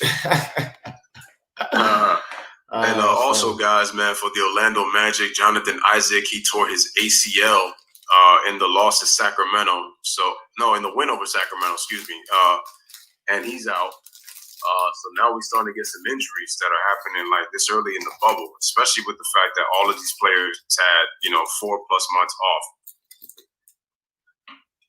Yeah. Jay says JT and JB will have to play out of their minds in the playoffs with Kemba. If not in the playoffs, Kemba will shoot them out of the playoffs. His MO so far is the biggest.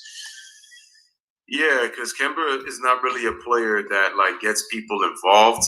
He does play within the system in terms of he just moves the ball, but it's like Kemba's a scorer. That's what he's known for. He's a scorer. It's a reason why he's averaging 21 a game, and his assists are like, just a slightly under 5. So yeah, Tatum and Brown are gonna have to go off, and you have to kind of wonder what the efficiency is gonna be like, for both Tatum and Brown once the playoffs start. Well, they're showing the replays on the Clippers. I'm telling you, people, the Phoenix Suns, they're 3-0 in the bubble. Devin Booker was cooking today, and I'm telling you, y'all better watch out for the Phoenix Suns because quiet as kept. If they continue this play, look at that. Paul George was right in his face. I mean, no, the Clippers blew that game because honestly, they never should have been playing down to Phoenix in the first place. Phoenix just jumped on them. The Clippers had to they had to fight their way back. They did lose by 2. It was a tough game, but trust me, the media is going to make a big deal out of it no matter what. It doesn't matter even if it's 2 points. If the Lakers lose a close game, then you know how the other people are going to be like. They're going to be like, oh, but they can't lose a close game in this and this. So it's always like that with the fans. When you're biased, you're going to be divided that way. Shout out to Logan. Logan, it is 63-51. Miami Heat up by 12 at the half. Yeah, man.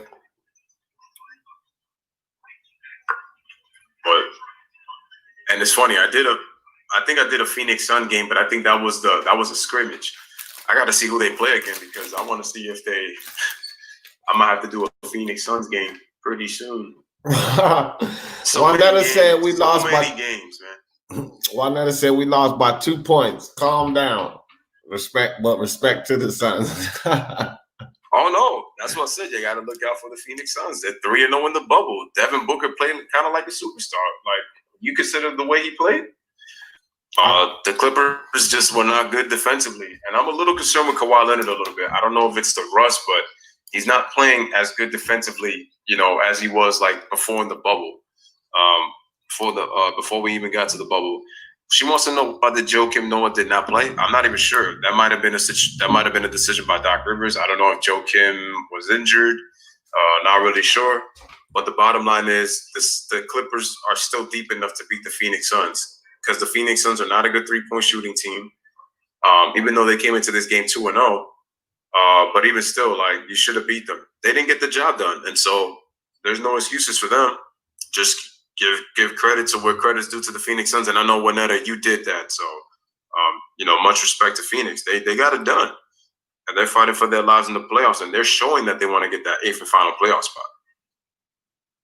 Yeah, for sure. I think, but as always, guys, we used to see it with Greg Popovich and the Spurs, and Doc Rivers is an intelligent coach. When the playoffs starts, that's a second season. That's a different season. This right now, they're just mopping up the rest of their season. And with all seriousness, the Clippers are solidified. They're like another team. They're solid in their position. So we don't really know what Doc was doing in that game. He could have been trying out rotations. We don't know because they're pretty much set. They're good in the playoffs. They're going to be in the top 4, and Phoenix is fighting for a spot. So it was do or die for them. So just like Juanetta said, like, let's calm down. Let's not put too much into it because when that second season start, then, and you see teams starting to play like this, then we'll put up a lot of talk. But right now, they're just cleaning up games for the network contracts. And since they're all in a bubble, home court advantage doesn't really matter. I mean, there's no home court advantage. So you're really just going to be fighting for seeding concerning who you're playing first, and that's it.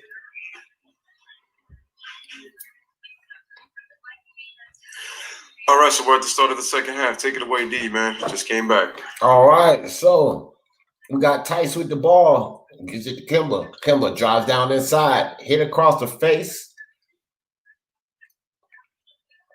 Did they call a foul on that? Let me see. It looks like they did. Okay, yeah, it looks like the foul's going to be on. He was swiped across the face, so I was wondering if they just called it out of bounds. But Kemba at the line. Early foul, not good news for the Miami Heat. So Kemba can't hit on the first foul.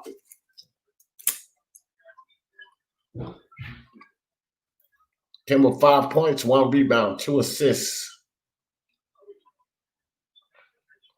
Kemba Walker up for the second free throw, and he drains it. So it's an 11-point game, 52-63. Here comes Kendrick Nunn with the ball. Kendrick Nunn passes it to Olynyk. Olynyk over the Bam. Bam tries to get the ball back to Olynyk, but good hands by Jaylen Brown to knock the ball outside. 12 seconds left on the shot clock. Miami Heat will retain possession. Gordon Hayward is doing well. Gordon Hayward needs to cut loose a little more. Here goes Olynyk with the ball at the top of the key, and a quick foul by Jason Tatum. He fouls Duncan Robinson as he comes in from out of bounds. Silly foul by Jason Tatum. That's his third foul. And there's Brad Stevens complaining about the foul call. Jason Tatum is trying to say that he kept his hands wide apart. But anyway, Miami will take the ball out of bounds. All right, so the ball is given to Kendrick Nunn. Kendrick Nunn looking to give it to Duncan Robinson. They give it to Kelly Olynyk. Shoots a three-pointer, drains that shot. Miami now leads 66-52. 14-point lead. Here comes Kemba Walker coming back up. Gets doubled. Gives it to Gordon Hayward. Gordon Hayward stopping. Gets a pass from Tice. Gets a screen from Tice. Crosses over. Kicks it out to Jaylen Brown. Jab step. All right, takes it to the middle, passes it to Tice on the jump shot. Shot it a little too strong. Nice offensive rebound. Good fight by Tice. Kicks it out to Walker. Bounce pass to Gordon Hayward. Gordon pump fakes. Shoots the three-pointer. Misses the shot. Offensive rebound by Jason Tatum. Comes flying in. Nice bounce pass to Hayward, and he draws the foul. Good action by the Celtics on the offensive rebound. Jay Crowder fouled him down in the hole. Good ball movement by the Celtics, too. Brandon says, I'm wondering if his leg is starting to bother Kawhi Leonard. Who knows? I mean, he had a lot of time off, but again, he does have that degenerative knee issue, so it could be bothering him right now. Who knows? He also has to shake off the rust for not playing in 4 months as well. Juanetta says, how was Jason Tatum playing in this game, Lewis? Jason Tatum, I believe, has 11 points right now, so I believe that those are his numbers right now. Gordon Hayward misses the free throw, so makes 1 out of 2, 66-53. We got just under 11 minutes remaining in the third quarter. Just started underway in the third. Olynyk comes off a screen, passes it to Jay Crowder, they almost turned it over. That's just a tough pass right there. Wow. Kelly Olynyk tight ropes on the baseline. Wow, that's a tough pass. But passes it to Bam Adebayo, and looks like we got a foul. A foul on Tyson. Wow, what great defense just to end up with a foul. That's pretty unfortunate there for Boston to end up with a foul. They played really good defense on that series, but right at the end there, 2 seconds left on the shot clock, Tice picks up the foul. Juanetta wants to know who's the high scorer on the Heat. That would be Kelly Olynyk right now. Actually, no, yeah, it was Kelly Olynyk and Bam Adebayo. They were tied with 11 apiece in the first half. Bam misses the first free throw, so he stays at 11. Bam Adebayo misses both free throws. Here comes Jaylen Brown with the ball, steps back behind the three-point line, kicks it to Jason Tatum drives back down inside, does Jaylen Brown, goes up with the right hand, but offensive foul. So another turnover by the Boston Celtics. They're not going to catch up that way. Not at all.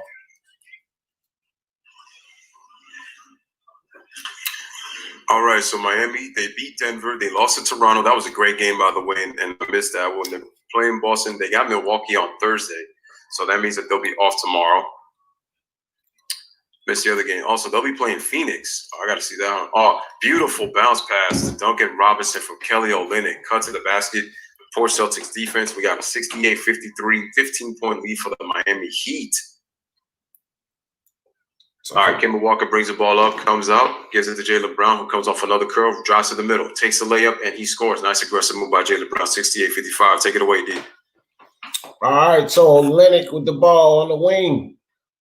Gives it to Duncan Robinson. Duncan Robinson doubled up, tries to get the ball to Bam out of bounds, but knocked out of bounds by Gordon Hayward.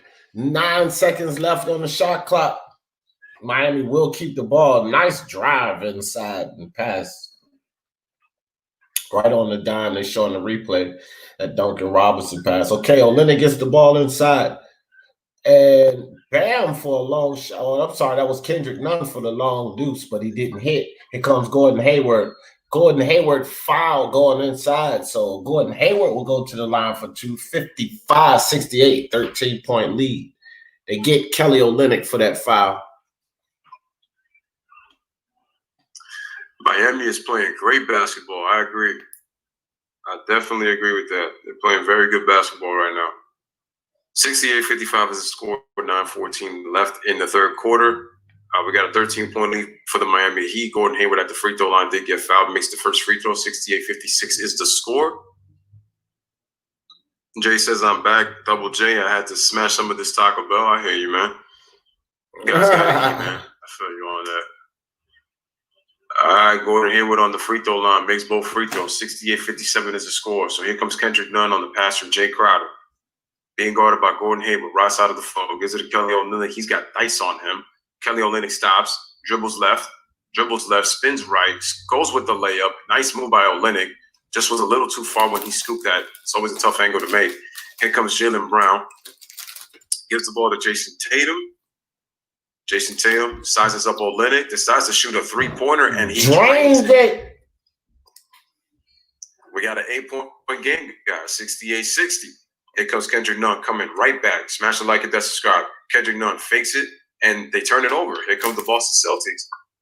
Jaylen Brown, brings the ball up.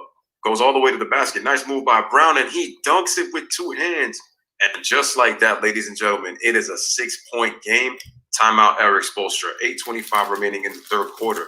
Jaylen Brown starting to get a little more aggressive. We got a 68-62 game right here on LOUIS DEE Basketball, live on the LOUIS Sports Network. Man, they're going to have to protect that ball. Don't start getting sloppy and turning the ball over, because Boston Celtics, this is not the team that you want to play around with. They will come back on you. And if they pass you, may be no looking back. So Miami's got to. Okay. Go ahead, Louis. Oh, my bad. No, I was just going to say real quick. Kevin Abreu says, bros, why is Jimmy Butler out? Just for checking in, Jimmy Butler has a sore ankle, so he's not playing in this game. He has ankle soreness. So because he has ankle soreness, he was not able to play in this game. And Wanetta's got a quick question for us, D. She says, who is the best team playing in the bubble right now? Is it the Miami Heat, the Toronto Raptors, the Houston Rockets, or the Phoenix Suns? I think I know who I'm going to pick. I would say it's between the Raptors and the Suns. I don't know, man. I would say it's kind of equivalent between the Raptors and the Suns, in my opinion, because they're both doing it against good teams. And they are both, so. I would say both as well. And the thing is also, if you look at the Raptors and the Suns, their games have been won close. They've won close games. If you look at the Raptors and the Suns just beat the Clippers, the number 2 seed in the Western Conference, on a game-winning shot by Devin Booker. The Raptors, they beat the Lakers and they beat the Heat. So that just lets you know, man, that, I've been impressed with both teams. The Suns may have one more win because I think the Raptors have only played 2 games, but, still, both teams have been very impressive. And I'm just so impressed with Toronto's defense. Wow. The fact that they can switch with their bigs to their wings and Kyle Lowry playing as confident as he's playing, that's why people are, hating the fact, at least Raptor fans for that matter, are hating the fact that they're getting disrespected. But we'll just see what happens in the playoff bubble. The only reason I said that I still kind of question Toronto is just because of that whole superstar factor. But they do it by committee. If they do win, this would kind of be like the Detroit Pistons in a way, because Siakam was the only All-Star this year for the Toronto Raptors, and the Raptors' great defense ends up winning the NBA title with, good deep bench scoring, good coaching by Nick Nurse. The principles stay the same, and guys just holding accountable and playing hard. So, yeah, and with the Rockets, man, they don't play enough defense for me to consider them the best. Right now, anyway, they need to play a little more defense. But other than that, offensively, they may be one of the hotter teams offensively because they're putting up numbers ridiculously. But gotta have defense to win championships. So, guys, we're back, and Kendrick Nunn almost loses the ball. He's not been playing really well, and it looks like it's an offensive foul called on Kelly Olynyk. So, guys, it's down to a 6-point game. Yet another turnover by the Miami Heat. They're trying to let the Celtics come right back in here. That's 3 fouls on Olynyk. We do have a turnover, yep. So that's 3 fouls, like D said. All right, Gordon Hayward gives it to Jaylen Brown. Jaylen Brown puts the ball between his legs, has to give it back out to Gordon Hayward, gets the screen from Theis. They bounce it. Kemba, cross-court pass to Tatum. Nice drive by Tatum. Goes with the layup. He scores, and Boston 68-64, third quarter. So we're getting a good game right here. All right, so Kendrick Nunn passes it to Olynyk. Kendrick Nunn is struggling, so that's a good point that D made. They pass it inside to Bam. Bam gets through, and he draws the foul. So he'll go back to the free throw line. And quick question, D, that Brandon's got before he shoots these free throws. Nice move by Jason Tatum right there. All right. Do you think that the Raptors can beat the Lakers in a 7-game series? Yes or no? I think they could, because they showed a weakness, or I just believe that. Of course, this is coaching; it'll come down to coaching, and they'll have to figure out how to work around that. But I think they could. Would I pick them to do that? No, I wouldn't. But I do think they could possibly pull it off. I think they would definitely take them to 6. They have a possibility. Bam makes 1 out of 2 on the free throws. So it's 69-64. We got a 5-point game. I'll answer your question in a bit, Brandon. So Jaylen Brown gives the ball to Gordon Hayward, gets a screen from Theis. They give it back to Jaylen Brown, dribbles to the middle of the floor, takes a turnaround shot and misses the shot. Celtics are getting to the middle, but the thing is they make the shots more difficult once they get there. All right, so Kelly Olynyk passes the ball. Looks like that's Goran Dragic who shoots it, but he misses the 3. Jaylen Brown gets the rebound. Outlet to Kemba Walker. Gets all the way to the rack and gets blocked. No foul call. Here become the Miami Heat once again. Dragic passes it to Crowder. Pull up 3-pointer. Can't hit. Rebound to Jaylen Brown. Kelly Olynyk tries to steal it. Almost gets the job done, but Jaylen was able to recover. Into the hands of Jason Tatum. Gives it to Jaylen Brown. Goes all the way to the basket. Follows his own rebound, and he scores, and we have a 3-point game, ladies and gentlemen, 69-66. Take it away, D. All right, Kelly Olynyk with the ball at the top of the key. Got Theis on the defense, gives it to Bam. Bam drives down inside on Jaylen Brown. Jump hook. Bam can't hit. And out of bounds, hit off the shoe of Bam Adebayo, and Boston with the opportunity to either tie the game or go down by 1. 6 minutes, 23 seconds left in the third quarter. Miami is falling asleep now. It appears. Boston's on a 13-1 run, and they're down within 3. Here comes Jason Tatum drives right to the lane. And an alley-oop to Tice inside, and Boston down by 1 point. So here comes Dragic with the ball. Gets it to Duncan Robinson. Down inside the Bam. Back up top to Dragic. Dragic over to Olynyk with the short jump hook. Right over Gordon Hayward for the score. 71-68. Here comes Marcus Smart. He's going to bring the ball across for Boston. Dragic at the top with the defense. Marcus Smart kicks the ball to Jason Tatum. Jason Tatum over to Gordon Hayward. Gordon goes down into the lane. Hits Olynyk, and it's an offensive foul. Jason Tatum. Olynyk looked like he might have sold it a little bit, and it looked like Gordon Hayward picked up a tech also, talking a lot of lip to the ref, so they're not going to deal with that. Gordon Hayward a little bit upset, looking like a 1970s cop with that mustache. Oh, man. For real.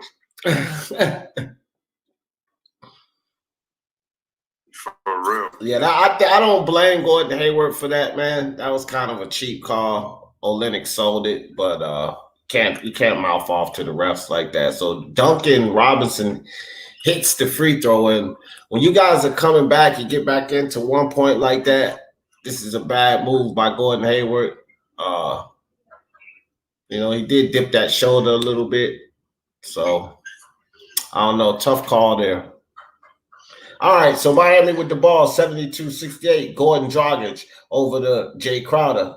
And nice hand by Tice to smack the ball out of bounds. 11 seconds left on the shot clock. Still Miami's ball. So it looks like Gordon Dragic is going to take the ball out, and Simmons checks back in. All right, so Semi looks like he checked back in, and now even Brad Stevens is not complaining right now. 72-68 is the score. So he's giving the refs an earful right now. Semi did check in, and he's checking in for Jason Tatum. He will sit out. All right, so the ball is inbounded by Dragic. They give the ball to Derrick Jones Jr., then to Jay Crowder. Duncan Robinson shoots a three, but he can't hit often. It's a rebound of Bam. Oh, no, was that Derrick Jones? Yeah, no, that was Bam, sorry. Bam gets it. He scores plus the foul. 74-68 is the score. Jay says that he thinks the Raptors can because they don't have a superstar, just like the Pistons of 04, but the game was different back then. I agree because that was a defensive era that Detroit is in. But the Raptors play old school defense when I look at the Toronto Raptors, even though they are at a different time, though. Right. I don't know, man. I think that they could. Like I said, I wouldn't pick them, but I think that they have the potential to do it because, again, Lakers lack depth. All right, so here's Marcus Smart. Marcus Smart tries to rifle the ball inside, but picked off by Duncan Robinson. Ahead to Grayson Allen.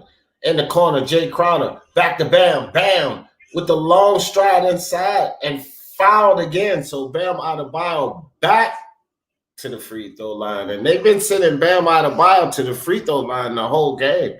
He's been pretty consistent from there too. So back up to a 6-point lead, and Miami going to try to extend it to 8. The problem is, Bam Adebayo is getting to rebounds. So the Celtics are not finishing their rebounds, and so that's why he keeps getting to the free throw line. I'm gonna go shower. Bam makes the first free throw. Score 74-68. Here's his second free throw. Second free throw was good. Score 76-68. We got an 8-point lead for Miami. Bam's got 16 points, but he's missed 7 free throws, but he has gotten to the line 17 times. Here comes Gordon Hayward. They kick it to Jaylen Brown. Jaylen Brown gets into the paint. He goes on the layup and scores. Nice aggressive move by him. Scores 76-70. 6-point game again. Gordon Dragic. All right, so yeah. Gordon Dragic at the top of the key, drives down into the lane. One-handed scoop layup. Gordon Dragic takes it back up to 8. Here comes Marcus Smart. Kicks the ball to Hayward. Jaylen Brown. Behind the back pass to Tice. Cross-court pass to Semi. Semi gets Marcus Smart up top. Marcus Smart dribbling the ball, goes down inside. Marcus Smart fouled inside by Bam Adebayo. Marcus Smart ahead to the line for 2. 3 minutes, 56 seconds left in the quarter. Thanks, Milton.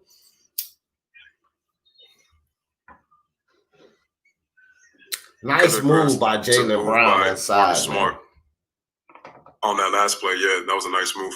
And good job by Marcus Smart getting it to the pin on Bam.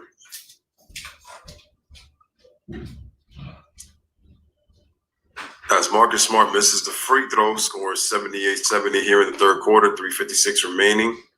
Miami with an 8-point lead. Enes Kanter comes in, subbing for Daniel Theis.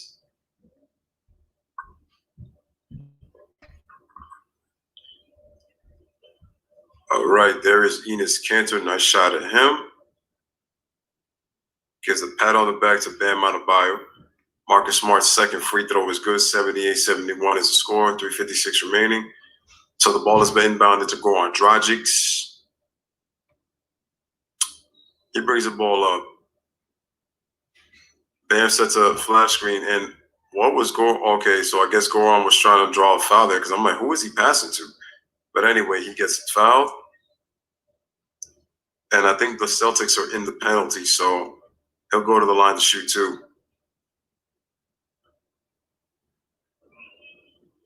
Yeah. I'll tell you one thing, man. Miami's problem, not problem, but an issue Miami's going to face is Gordon Dragic. He has a bad knee as well, and he can't play but so many minutes. Kendrick Nunn has to find a way to get it together, man. I mean, he scored only 2 points again in that loss versus Toronto. He only scored 2 points, and he's not doing well here again tonight. They're going to need him to step up because he's their starting guard, and they cannot put that load on Gordon Dragic. But at this point, Gordon Dragic is playing much better than Kendrick Nunn. So we got Wanamaker in the game. Wanamaker passes the ball to Jaylen Brown. Jaylen Brown back over to Wanamaker. Wanamaker fumbles the ball, gets back control. 5 seconds on the shot clock. Derrick Jones Jr. stolen by Iguodala. Iguodala pulls it back. Nice by Iguodala. Bam Adebayo inside foul, scores. Back to the line again. Bam Adebayo, 71-82. They keep sending Bam Adebayo to the line, and if they keep sending Bam Adebayo to the line, they're going to stay behind. That's what's going on. They got to stop with the fouls. Commercial break, guys.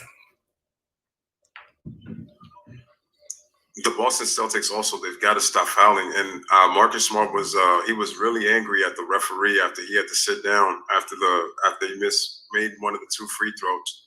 But the Celtics have got to stop putting Bam at the line, and they're not boxing him out. So he's getting offensive rebounds in this quarter. And the more you keep doing that and he keeps going up, remember, Bam is going to go up strong. It's not like he's a finesse player, because Bam is not that. He's a combo of finesse with power, but he just does more power. And you have to keep him off the glass if you're going to prevent him from getting more second chance opportunities. So if you're Boston, you got to do a better job on your defensive rebounding, because right now you were winning that battle, but now you're starting to give up offensive rebounds in the third quarter. Thanks.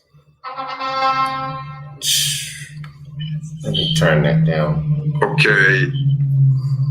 Okay, Ron says, I think if the Raptors are moving the ball and hitting the open man, they could give the Lakers some problems because they play with a lineup where all 5 can hit threes and get to the rack.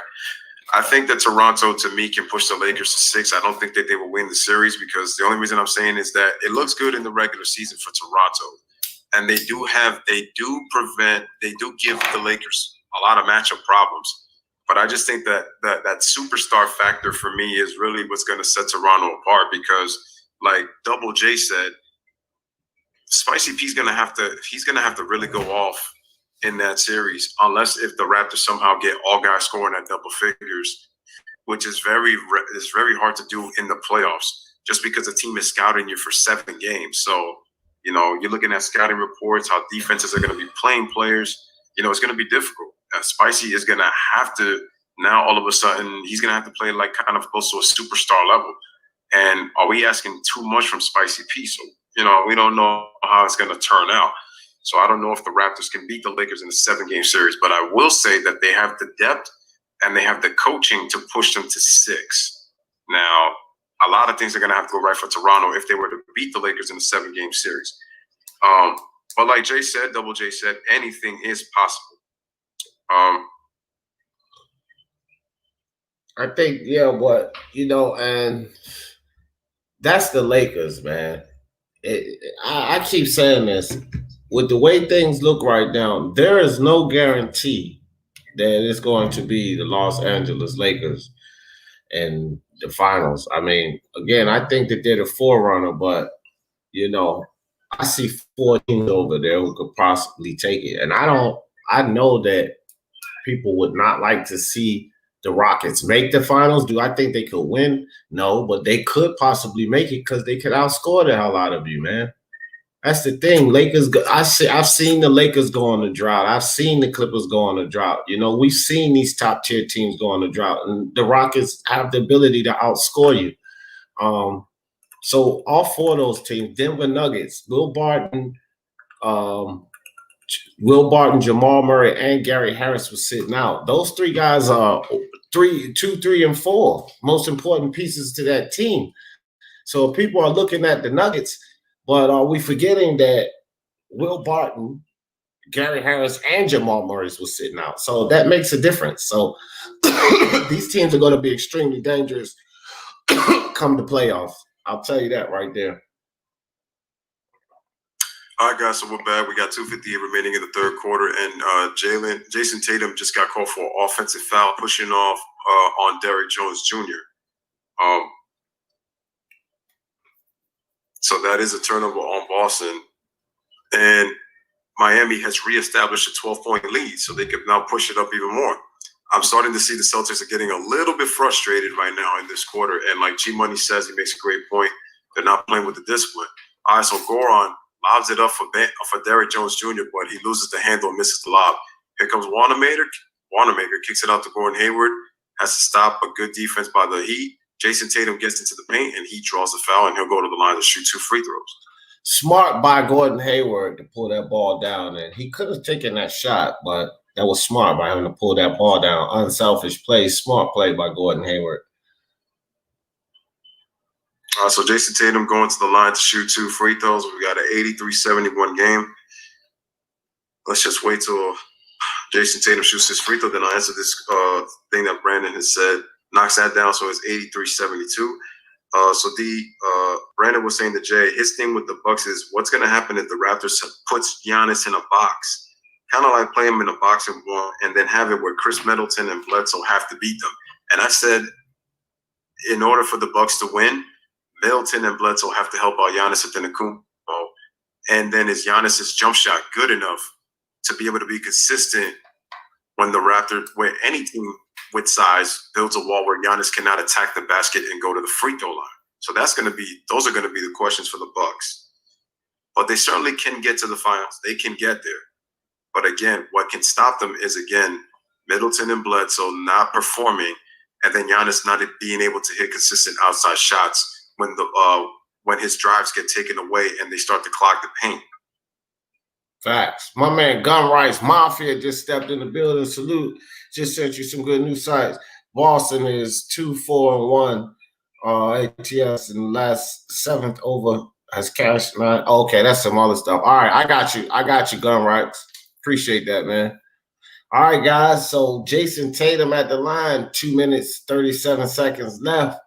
Tatum up to shoot the free throw and drains it. So it's a 10-point game. Miami up by 10. Here comes Gordon Dragic with the ball. Gordon Dragic, Wanamaker on the defense. Gordon Dragic gets the ball down to Kelly inside to Jones Jr. Back up top to Dragic for 3. Dragic can't hit off the front of the rim. And Semi picks up the rebound, kicks it to Tatum. Tatum slashes down inside. Short floater, but fouled by Jones Jr. So Tatum will go to the line for 2.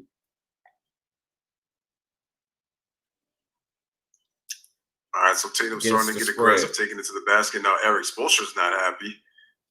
Man, if there's one thing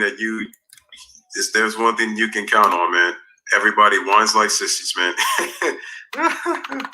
Oh man, trying to get a call, but it is the NBA, so you're trying to gain that competitive edge for your team. Tatum makes the first free throw, 83-74 is the score, 9-point lead for for Miami, excuse me.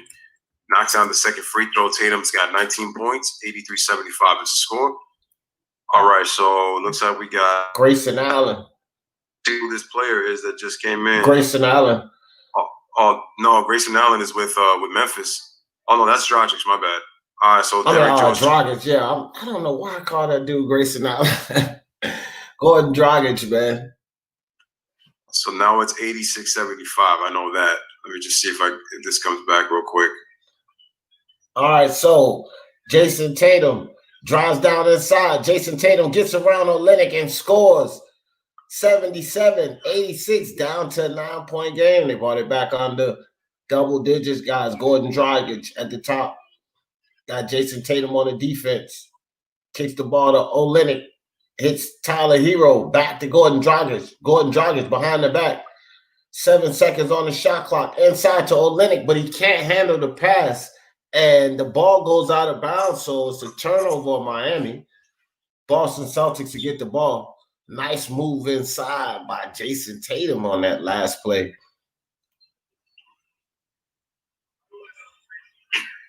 All right, guys, so here's the Boston Celtics. Jason Tatum with the ball again. Barrels right into Kelly Olynyk for the offensive foul. Jason Tatum doesn't like it, but you got to go around him, young man, not through him. 1 minute, 10 seconds left in the third. Yeah, he put that shoulder down and he tried to go through Olynyk. You can't do that, dude. That was so we got good defense by Olynyk. No, I was just saying that was good defense by Olynyk. Go ahead, Louis. No problem. All right, so it looks like we got a foul off the ball, and the foul is going to be on Wanamaker trying to fight through with Kelly Olynyk. So Kelly Olynyk getting involved in both plays on both ends right there. So I think that was Semi, bro. Foul. It looked like Semi pushed him in the back. Yeah. That's what that was. And sometimes all these players look so familiar. I'm trying to figure out yeah, I know, man. Unbelievable, man. But Kelly Olynyk hits the free throw. And like I said, these people who broadcast the game, man, they got their teleprompters and stuff, and people telling them the info because there's no way they're gonna get all these names right. Kelly Olynyk shoots the free throw, man. It is good, and the score is now 88-77. Miami establishing an 11-point lead. All right, so here comes Kemba Walker. Almost said Wanamaker by mistake because he wears 9. Kemba's got the ball. He gets it to Gordon Hayward. Gordon Hayward being guarded by Derrick Jones Jr. Semi gets into the position. He waited a little too long, and that allowed Derrick Jones to go after him to get that late contest. And as I say that, Semi now fouls Goran Dragic as he gets to the middle of the floor going into the paint. And he will go back to the line to shoot 2 free throws. Gordon Dragic, veteran play. He dribbled left right into Semi. Watch him. Boom. Yep. Smart play by Gordon Dragic. You see that, Louis? He dribbled left right into the contact. The key thing with D was he went to the middle of the floor and he slowed down, knowing that Semi's momentum was going to go into him. Exactly. He stayed there so that he was able to get the contact. That's just a smart veteran move by Dragic, and great especially move. Knowing because the Celtics were already in the penalty. And that's what I was saying. He's playing Dragic makes 4 free throws. So much better than Kendrick Nunn right now, but they can't depend on that. So, all right, here comes Kemba Walker with the ball. Got Jones Jr. on the defense. Kemba stumbles a bit. Gets the ball over to Gordon Hayward, back to Kemba Walker. Kemba kicks it to Semi. Semi for the long 3. Can't hit. Enes Kanter picks up the rebound. Kanter kicks it back out to Kemba. Kemba out to Wanamaker for 3. Drains it. 80-90. Brings it down to a 10-point lead. Here comes Gordon Dragic. Shot clock off. 18 seconds left on the clock. Gordon Dragic working on Kemba. Holding the ball, slowing it down. Gordon Dragic calling for the screen. Fakes the screen. Steps back, shoots off the front of the rim. They can't control the rebound. Derrick Jones Jr. gets the ball, goes up for the shot, gets fouled by Gordon Hayward. So Jones Jr. to the line for 2. 3.1 seconds left on the clock. And again, like I said, that's what's been killing the Celtics in this third quarter. Offensive rebounds, and then they have to be forced to foul, sending Miami to the line. Miami, Bam Adebayo's got into the line 17 times just by himself, and that's because the Celtics are not finishing defensive possessions. They cannot get that. They cannot get that defensive rebound, and Miami's missing free throws. That's another thing. The thing is also Miami is getting to the line, and they're also hitting their three-point shots. That's why they're still up by 10, even with Boston cutting this lead down.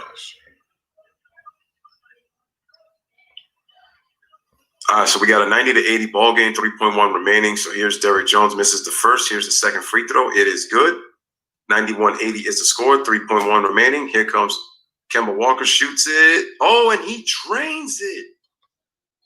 Wow, with the big time Kemba Walker half-court shot at the end of the third. And the Celtics needed that one, man, because they were starting to really lose their composure here a little bit in the third quarter. But big-time three-point shot at the buzzer by Kemba Walker. They needed that one.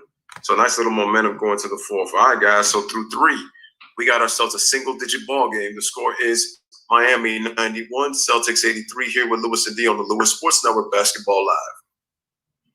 Well, it's a good thing that I'm in with you on stream, y'all, because for some reason I lost your stream. Only on my channel, though. I don't know what happened. Oh, okay. Yeah, no. You good on yours, and we good on stream. I'm doing the double streaming, and I actually have your live up on my screen, but for some reason I just lost it. Okay. But neither of us dropped off of our lives, so I don't know what's going on with that. Okay, so let's just check in with the chat. Ron says, I think the one issue with the Heat may be in the playoffs is that guys like Kendrick Nunn and company can come through, and then you're looking at guys like Tyler Hero and Duncan Robinson. You got to see how they perform in the postseason. That's a good point to mention. Brandon says he could even see the NBA champion coming out of the Eastern Conference. I would have said that, but I still think that the champion is going to be in the West this year. I still think so. I don't know if an East team is going to win it. It's like I said before, I think that things are going to have to fall in place depending on who comes out of that Eastern Conference, because even though you can't make any guarantees in the West, I know everybody is pushing for those Lakers Clippers to happen. I mean, and something key can happen that can change things, but so far it looks like everything is headed to a collision course between the Lakers and the Clippers as of right now. But not to say that there won't be any uncertainties, and like I said, anything that can happen that could change that. So Juanetta says she's gonna keep the faith with her Clippers. She's gonna go down with the ship like Spike Lee is going with the Hey man, that's commitment. Ain't nothing wrong with that, Juanetta. Ain't nothing wrong with that at all, sis. Okay, and Juanetta says to not underestimate Pat Riley. I would never underestimate Pat Riley. Pat Riley, there's a reason that in my personal opinion, I call him the greatest coach of all time, and he's done a great job as president of basketball operations. He really is a visionary and really understands the game. He's been given different teams, and he's always adjusted to the style of his players. That's why I call Pat Riley, in my opinion, the GOAT coach. How many guys can have different rosters, and he still was able to have them go deep into the playoffs? He's been successful with every franchise he's been on. So that just tells me that he's really that great of a coach. And Eric Spoelstra exemplifies that with the different rosters he's had with his Heat teams, and is getting consistently into the playoffs with talent and not so much talent. So that just lets you know. All right, guys, back on the court. Talking to Eric Spoelstra. I love the social distancing. And they got the long microphone. But they got Eric Spoelstra said, man, damn the mask. I'm not wearing this mask. All right, guys, back on the court. Got Andre Iguodala bringing the ball down for the Miami Heat. Iguodala gets the ball down to Olynyk. Olynyk up top. to Gordon Dragic down inside for the score. Gordon Dragic doing it all right now for his team. 83-93, back to a 10-point lead.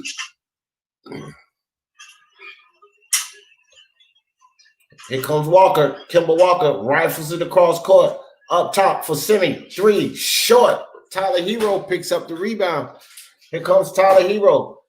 Gives it to Dragic. Dragic in the corner to Jones Jr. Back to Tyler Hero for 3. Hero can't hit. Wanamaker comes down with the rebound. Brings the ball down. Wanamaker. Cantor wide open in the lane. Wanamaker doesn't see him. Here's Semi. Semi with the ball at the top. Gets it down to Cantor. Cantor, mismatch. Iguodala on the defense. Cantor, turnaround jump hook. Easy. Nobody came down to help Iguodala with Cantor. That's an easy mismatch. All right, Jones Jr. with the ball at the top. Kicks it to Gordon. Gordon Dragic up to Tyler Hero. Top of the key. 3. Tyler Hero cannot hit again. Gordon Dragic on the floor fighting for the ball. And what is it, a foul or a jump ball? I think that's a foul on Gordon Dragic. Nice move by Cantor inside right there on that hook shot. Getting good with Cantor. He's not the fastest, but he knows how to put himself on the basketball court, especially on the offensive end, and always active on the glass. So very crafty and just really smart in positioning himself. So Romeo Langford is in the game. So we got Wanamaker gets the ball from Jaylen Brown, gives it right back. Jaylen Brown dribbles all the way to the basket, loses the handle on the way up, gets the ball back, shoots a jump shot, and he misses the shot. And nice tap down by Derrick Jones Jr. into the hands of Andre Iguodala. Iguodala kicks it out to Olynyk, wide open for 3, but he misses the shot, and it goes out of bounds. And once again, it is Boston basketball. So we got Wanamaker, Semi, Jaylen Brown, Romeo Langford, and Enes Kanter on the floor for the Boston Celtics. All right, and we got a turnover. And Boston turns it over, so it is an 8-point game. 93-85 is the score. That was a good idea but Langford was not ready for that pass because he tried to catch it, but that ball just continued to slip through. So Gordon Dragic just got it. He dribbles left. He lobs it to Derrick Jones Jr., catches it, swings it to Iguodala, gives it to Olynyk. They swing it to Tyler Hero, gets into the paint, gets stripped, gets it back. Gives it to Derrick Jones, gives it back to Tyler Hero. Tyler crosses over. We got 1 on the shot clock, and it's too late. Excellent Celtics defense. They turn it over in 24 seconds. Jaylen Brown takes it to the rack. He misses the shot. Wanamaker, offensive rebound, puts it back up, and he scores. And we are down to a 6-point game, 93-87. Take it away, D. Boston Celtics scrapping and scraping, getting back in the game. See if Gordon Dragic can change the fate. Here comes Gordon Dragic, and a timeout call, so they're going to talk about it. 9 minutes, 10 seconds left. Spoelstra wants to talk. 20 seconds on the shot clock. 8-point game. 6-point game. Sorry, guys. 6-point game. 97-86.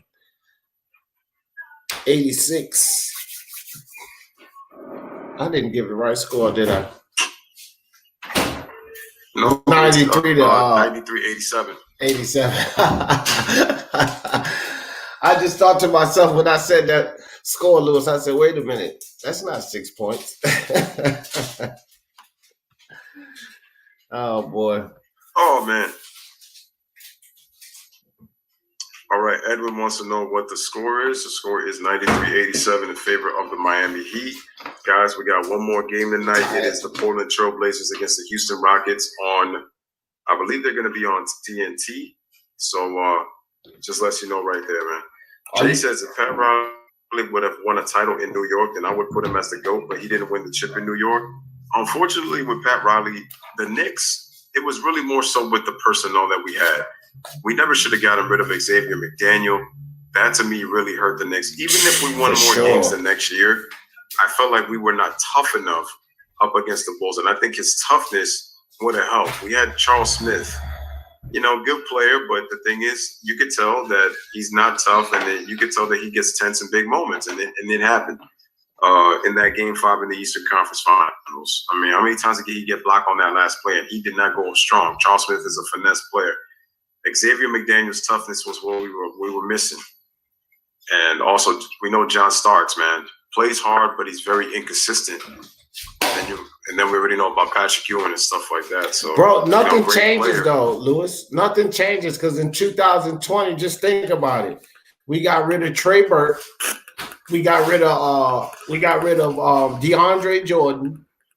We got rid of Emmanuel Mudiay, which we could definitely use him right now because all of them are playing well. So nothing changes. In 2020, the Knicks are still not making the best moves, and we're still not going to win anything. Yeah, and this is why Ron makes a good point. Riley coached in an era where he had to go up against Jordan in the East. If you look at the teams in the 90s with the Heat and the Knicks, Eastern Conference Finals in 97, Jordan. 92, Jordan. 93, Jordan. Like 94, end up losing to Rudy T. That was the one that the Knicks definitely should have won. Then in 95, they lose to Indiana. I mean, the Knicks were in a lot of tough battles. And then he goes to Miami, then runs into Jordan 2 years in a row. So it's like, how do you expect this guy to event every time when he's running into Jordan's Bulls? 4 times he saw that man in the 90s, man. 4 times. Hey, Lewis, Christian over here says, who do you got, Houston or Portland in this next game? I'm going to go with the Blazers in this game. As long as Terry Stotts doesn't mess things, I just think in terms of the whole bigs, and Portland is actually number 2 in 3-point shooting. Number 3. They're 3rd in 3-point shooting, but I'm going to pick Portland because they have the ability to hit the 3 just as much as Houston, even though they attempt more. Okay. And Houston's without Eric Gordon. So I'm going to go with the Blazers. I'm actually going opposite. And this is a good one. See which one of us are right. And Dragic with the shot right at the buzzer. Sorry, guys. I had to call that out. Gordon Dragic, time winding down, hits the shot right at the buzzer. A 3-point shot. Back up to a 9-point lead. Here comes Wanamaker. Got Gordon Dragic on the defense. Wanamaker calls for the screen. Cantor gives him the screen. Wanamaker down inside. Floater. Can't hit. Gordon Dragic. Nice rebound by Enes Kanter. And goes back up. For the offense, Enes Kanter has done that 5 times this game, guys. Enes Kanter is monster mash down there on the offensive rebounds. Here comes Gordon Dragic. Gordon Dragic, step back jumper. Gordon Dragic feeling it, drains it, bottom of the net. 98-89. Take it away, Lewis. Gordon Dragic has got 7 points in this quarter already. So they give the ball to Jaylen Brown. Faces a double team.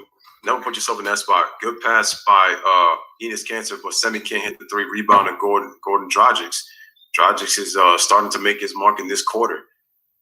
I will have to say, I wonder how he does play in the playoffs, especially with that injury he's got. So Kelly Olynyk has got it. Oh, wow, fakes it. And Dragic gets wide open for 3, but he can't hit. That would have pushed the lead to 12.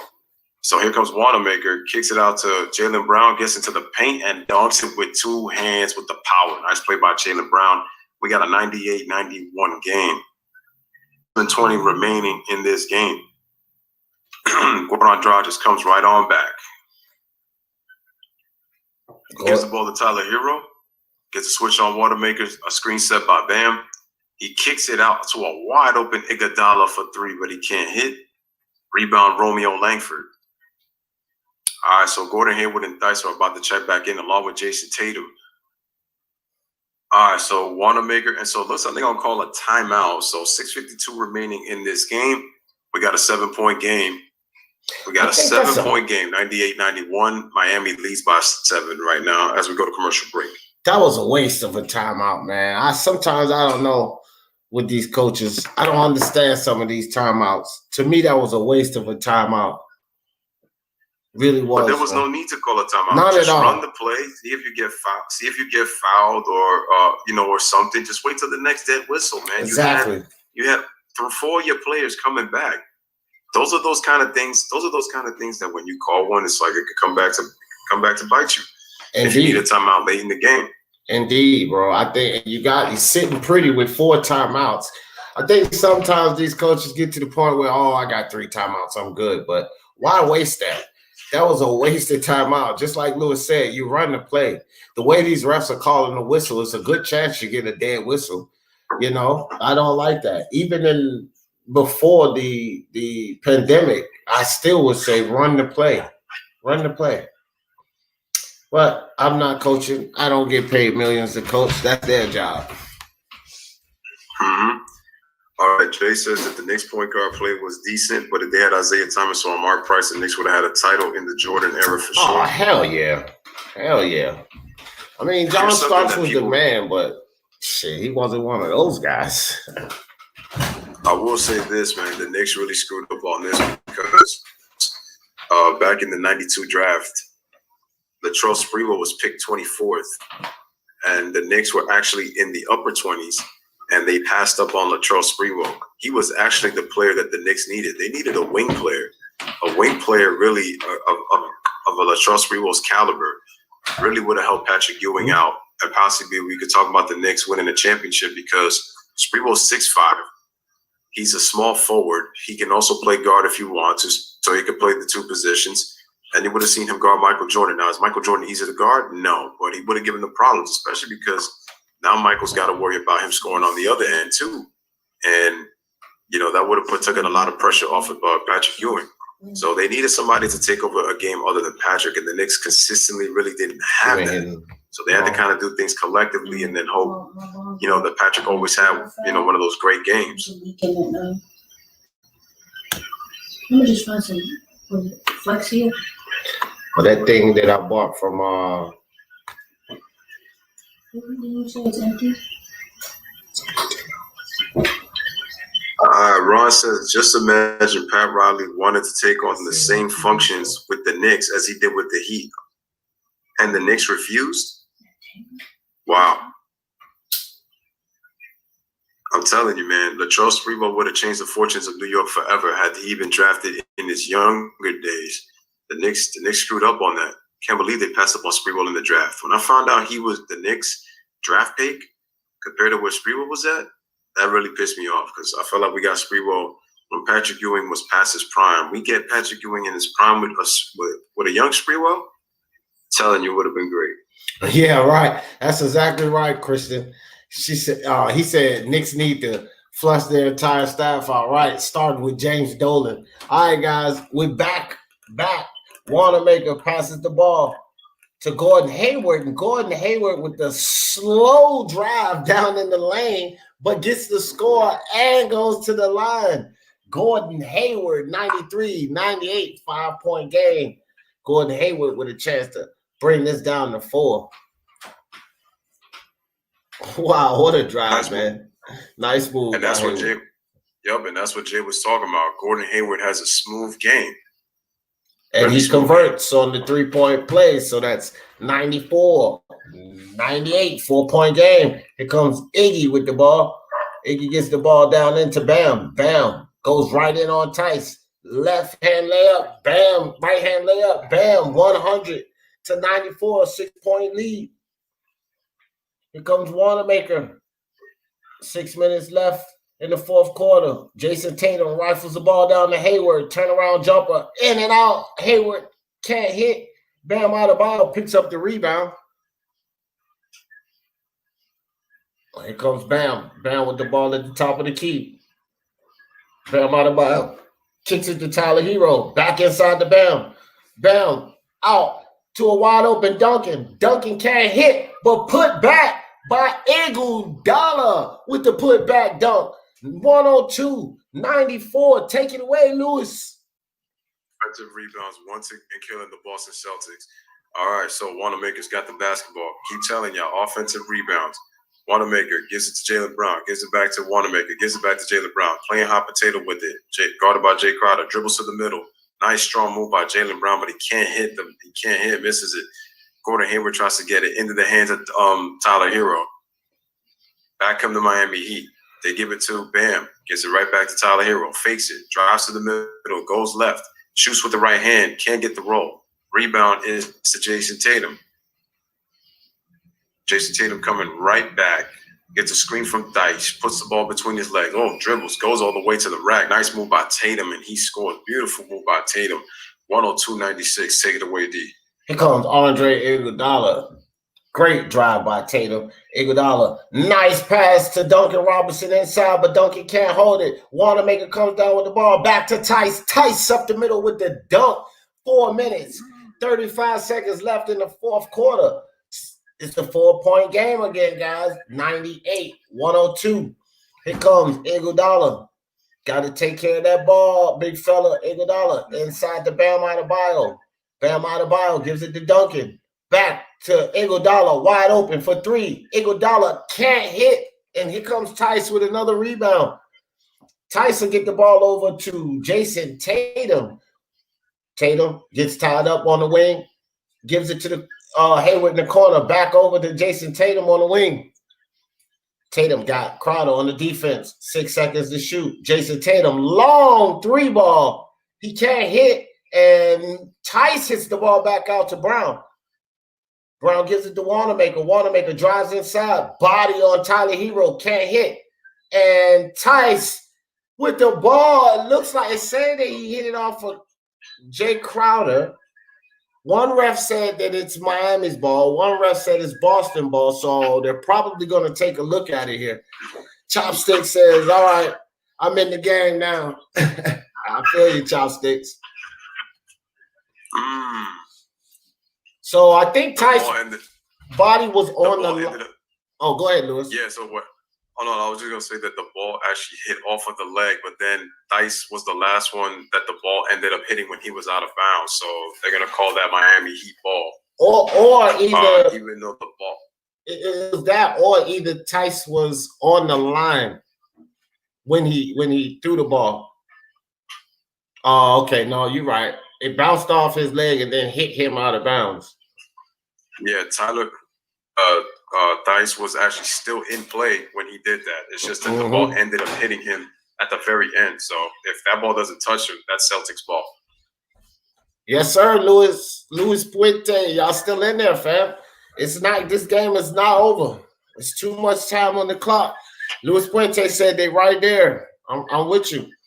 And Chopstick says, Tatum, bring it home, boy. Yeah, man. This is a game, guys. This is a game. It is not even close to over. 4 points is nothing with that much time on the clock. Jay says Portland is really missing Trevor Ariza. Whiteside may not show up unless he starts, man. That's his MO. I don't care if Whiteside does start. Yeah, they're going to miss Ariza. Listen, Whiteside is weak, man. He's weak. He's good on the defensive blocks. Don't get me wrong, and he's long, so he's good to snatch some rebounds. But he's weak. Unless he's getting that block, when he goes up defensively, he's weak. He's weak trying to snatch down rebounds. He's weak when he goes up offensively. Like, I don't like the way that, Whiteside plays, man. He's too tall to go up that weak. That's his problem. He's not physical at all, man. You can't be no 7-foot sissy. Right. Oh, man.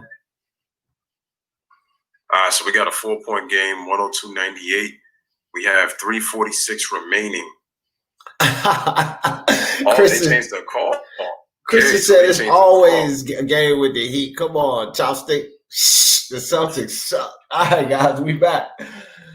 Gordon Hayward to bring the ball in. Gets it inside the Tice. Tice loses the ball. Snatched up by Gordon Dragic. Justice serve. Here comes Gordon Dragic. Gordon Dragic gets the ball to Iguodala. Iguodala with the ball. Surveys the landscape. Gets the ball back to Gordon Dragic. Gordon Dragic with Jaylen Brown on the defense. Dribbles inside. Gives it to Bam. Bam goes up for the layup. Iggy gets the rebound out the Duncan Robinson for the three. 105-98. Back up to 7. 3 minutes, 13 seconds left. Here comes Kemba Walker with the ball. Kemba Walker gets it over to Jaylen Brown for his own three. Can't hit. Bam Adebayo snatches down the rebound. Kicks it to Gordon Dragic. 2 minutes, 55 seconds left. Gordon Dragic taking his time with the ball. Over to Bam Adebayo, puts the move on Tice. Back outside to Duncan Robinson. Duncan Robinson, you got to put that ball down before you take a step, young man. Travel. Yep. Take it away, Lewis. Traveled his ASS off to Duncan Robinson, man. Too quick for that one. And But that was a big three he hit, though, on the last possession right there, man, when the Celtics were within 4. Jason Tatum, you got to do a better job closing out on your man. Poor job by him. Okay, 105-98. Here we go.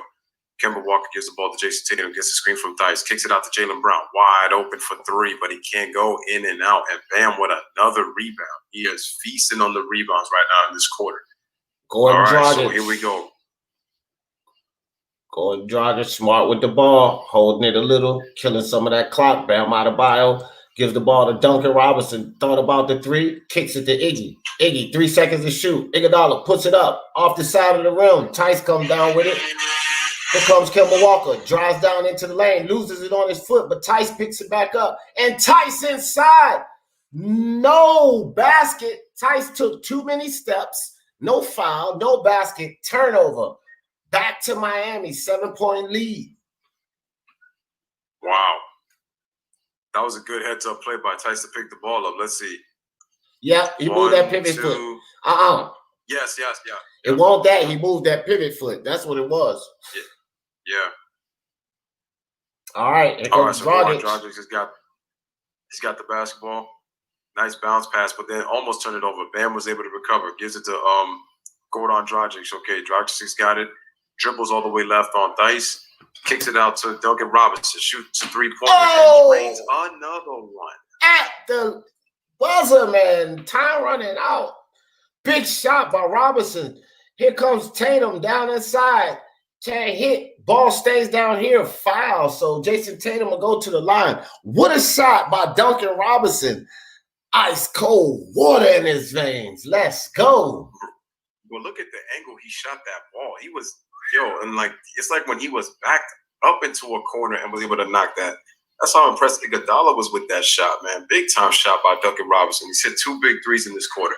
Here comes Gordon Hayward, gets a screen, dumps it right off to Kemba Walker for 3-pointer, but he drains it. Game is not over, guys. 7-point game. 108-101 remaining. So we got a good game right now going on between these two teams. All right, so Gordon Hayward once again brings the ball up. Being guarded by Jaylen Brown. Dumps the ball to Iguodala on the right side, being guarded by Theis. I'm sorry, that was Bam. Gives it to Duncan Robinson, shoots the 3, but it was a little short. Rebound, Jason Tatum. Jason Tatum got to score quickly. Tatum goes to the basket, and he just loses the basketball, and the Celtics turn it over again. Wow. 104 remaining. That was a bad turnover right there, man.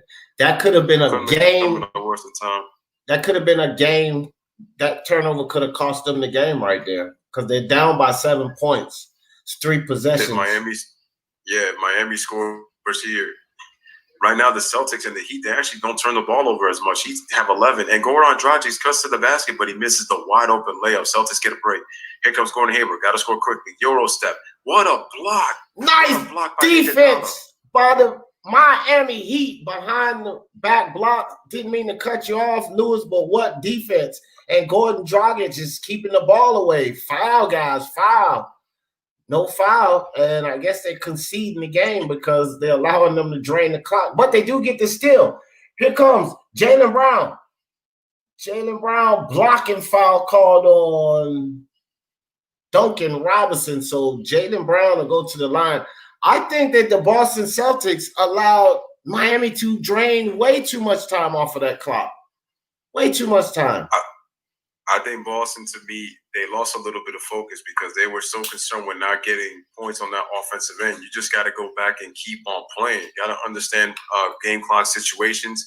And good job by Miami on that defensive play by Iguodala and then the follow-up to not let the Celtics score to cut that game to 5 because there was enough time.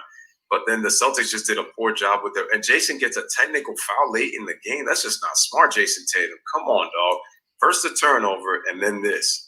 Yeah, the ref, I don't like that tech, man. Some of these calls, bro, like, come on, ref. You could have held that whistle. The ego of some of these referees, man. You could have held that whistle. That technical was not necessary. It's not like he was jawing off like that. Some of these techs, they can just hold the whistle on that nonsense. Right. Luis Puente says, D jinx my Celtics. I didn't jinx him, Luis Puente. I didn't jinx him, buddy. This is a tough loss for Boston because there was no Jimmy Butler in this game. I mean, they still are good enough to obviously play, but just some of the turnovers down the stretch. Celtics have 16 in this game, and they average 13, which is they're one of the teams that don't turn the ball over. So they were acting a little bit undisciplined tonight. Miami Heat's only got 11, so they're 3 below their season average. The Celtics are 4 above their season average. So, 6 foot. Butler didn't play tonight. He has an ankle soreness. Juanetta wants to know, who did the Celtics play in the first round of the playoffs? The Celtics are what? They're 4th in the East? Or no, they're 3rd. So they would play, I think they would be playing Indiana or Philadelphia in the first round. If it's Indiana, it would be a rematch of last year's first round playoffs. And if not, then they would play Philadelphia, which is a pretty interesting series. If they were to play Boston and Philly. I tell you something too, man.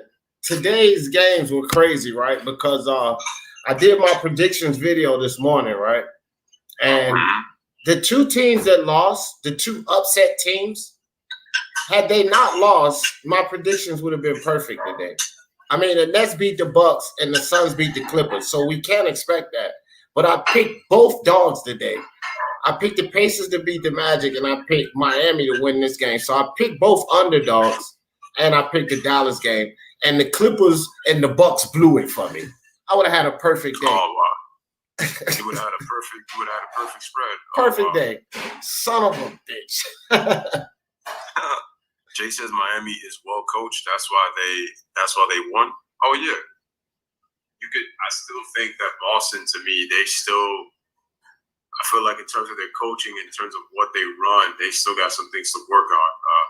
So Jason Tatum's technical foul, with 21 seconds remaining, here's Duncan Robinson at the free throw line, hits it. Duncan Robinson will go down as one of the heroes in this game. 2 big 3-pointers late in this game. It's an 8-point lead for Miami over the Boston Celtics. And people are not going to look at that, but Duncan Robinson did hit some big ones. Obviously, the offensive rebounding in the second half of the Heat, the free throw attempts, and then Boston turning the ball over. So, a lot of factors to look into this game. It's hard to kind of pinpoint one. So here's Jaylen Brown at the free throw line. Misses the free throw, and that possibly might seal it at this point with 21 seconds. That's another problem that Boston has, man. They did not execute in this game down the stretch. So Olynyk checks in for Jay Crowder as Jaylen Brown is going for his second free throw. Here is his second free throw, and he misses both. And the Heat have the rebound, but wait. Do we have a foul and does it stay here? Unbelievable. Huh. Jay says Duncan Robinson played double. Jay says played at Michigan. That's my dog right there. Go Blue. It's still not over either, because I know when it's like this, all I ever think about is Reggie Miller, New York Knicks. And you already know what I'm talking about. All right. Oh, Daniel Dice actually got fouled by Kelly Olynyk on the rebound, so he'll go to the free throw line. Free throw. Trains the first one. Was the score. All right, guys. Two possession game. Hey. Go ahead, Louis. Oh no, I was just gonna say hit the like, hit that subscribe for both channels, man. All right, go ahead, D. All right, guys. 19.8 seconds left. Bam having a problem getting the ball in, and they fouled Dragic immediately. Oh no! They called Dragic for the travel, guys. So the game is on. Wow. Boston Celtics ball, and yes, he did travel. Yes, he did travel. Oh, yeah, he did. Yep. So, wow. Here's Wanamaker with the ball. They got to score. They got to score quick. Pick it up, Louis. Take it away. Wait, my thing started to buffer. Take it away. Wanamaker drains the 3. So, Wanamaker brings the game within 13 seconds left. They want a timeout. Remember that wasted timeout? Maybe they want to think about it right now. Miami down to 1 timeout. And it's just like I was saying, guys. You don't just waste the timeout. You don't just waste a timeout. Now they're down to 1. What happens if they need that timeout? See what happens, man? It's ridiculous, but I cannot believe this game. They turned the ball over, and then Dragic, he didn't take 3 steps, guys. Dragic took about 4 steps and slid his pivot foot. So it was a clear travel. Like, wow, man. And this is what I don't understand. Shout out to Karan, appreciate you coming back. But it's like D was saying, you took a timeout just to get the substitutions back in the game. There was no need for that. No need at all. And because of that, now you're down to 1 timeout when you could have had 2. And then, as D said, the game was not over. We just talked about Boston's execution. And just like that, it's a 1-possession game. And there's still plenty of time. And Miami's missed free throws. But Boston's hope is defensively, they're going to have to force Miami to burn one of their timeouts. If not, try to get a steal. If not, quickly foul. So they're going to have to play the free throw game with Miami. Yeah, Chopstick said we need Knicks talk sometime. Listen, Chopstick, Lewis and I are Knicks fans, and it's so depressing. We don't want to talk about our team. Mark says he needs the Heat to lose. Okay, so they inbound the ball. We're back, and we got a foul call with 11.2 remaining on Duncan Robinson as he got double teamed by Langford and Jason Tatum. Mark says, Kemba Walker's his guy. All right, Karam, cool. He needs to be smart. Did you see the nonsensical nonsense Bud played today against the Nets? Yeah, I saw it. It was ridiculous, honestly, but it is what it is. Get it in. I hear you. All right, so can't find it. Oh, they just got it to go on Dragic dribbles and what are the Celtics doing? Wow, what? They wasted all that clock. Second time. 5.2 seconds. The Celtics don't want to win this game, bro. They didn't do it the first time. When it was like 40-something seconds, they should have fouled, really. But this is the second time they did this nonsense. What are the Boston Celtics doing? Oh, no. Dragic. Oh, God. Okay, guys, this is huge. This is huge. And Dragic is limping really hard. So let me explain something, guys. If Dragic goes down, essentially the Miami Heat playoff run is done. Because they're not going to get it done with Kendrick Nunn. Oh, boy. And that's a tough injury. Uh-oh, let me see.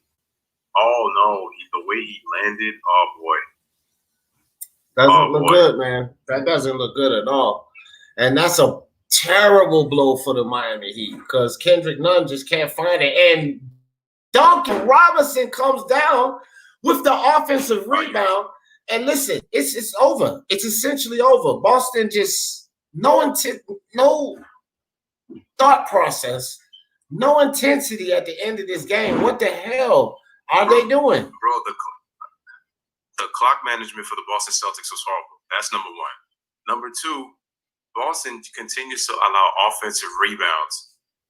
They continue, and I kept telling y'all that the offensive rebounds were killing the Boston Celtics.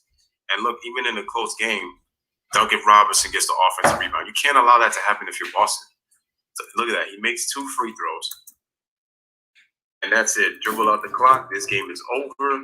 Kemba Walker shoots it, just misses it, and this game is a wrap. So final score in a 5-point game. Boston Celtics lose to the Heat 111-106. That was a nail-biting game.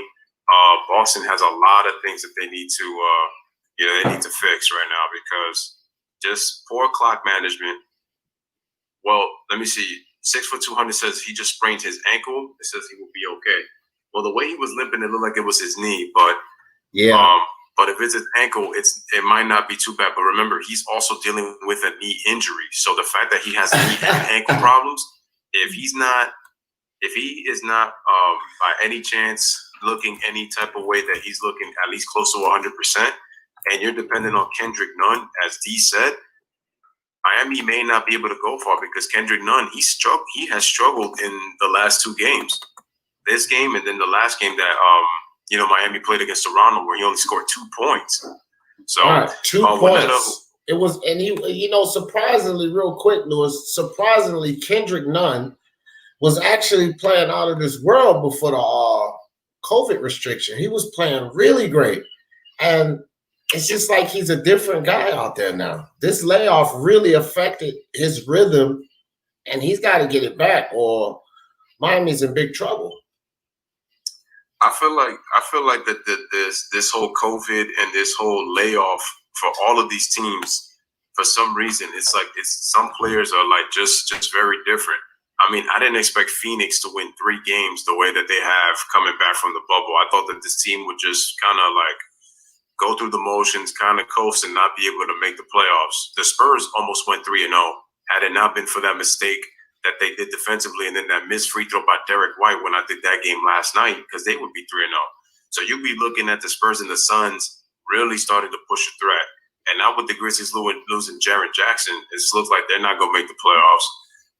Because that's a big loss for them, because he's really a big part of what they do. So it's crazy, man.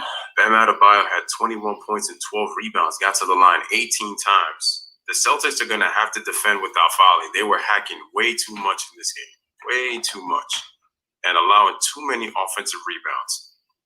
And they let Duncan Robinson get that. And then it was poor clock management once they got into a one-possession game. And like Dee said, They should have fouled like with just under a minute remaining, man. They could have played the free throw game, but instead they didn't do it, and they lose the game 111-106.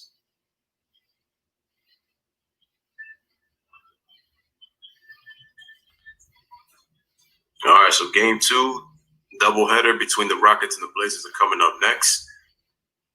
All right, ladies and gentlemen, man. So the key to this story was the three-point shooting, the offensive rebounding, and the free throw attempts. And then Boston turning the ball over. Poor clock management by Boston late in the game. And they lose this one, 111-106.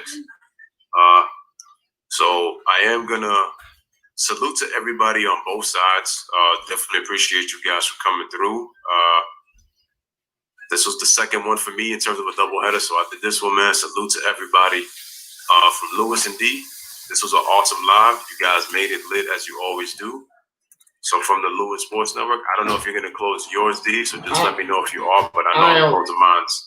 I am, but before you do go out, I appreciate everybody coming out. And Luis Fuente, tomorrow, watch my prediction show. Louis said he lost, so he bet on the Celtics and the under. Well, on my prediction show, I said to bet Miami and the over, which means you would have won big today, buddy, because the Miami was the dog. But we appreciate all you guys for coming out. I seen a lot more people in my live today, which means that Basketball Live with Louis and Dee, is growing, just like we did before. We grew pretty good before, and I believe we're going to do it again because the chemistry is great. Louis is my brother, and that's how we do it. So next time, guys, we'll see you again. Basketball Live with Louis and Dee, and y'all know how I always end this thing. For the love of sports, let's talk about it.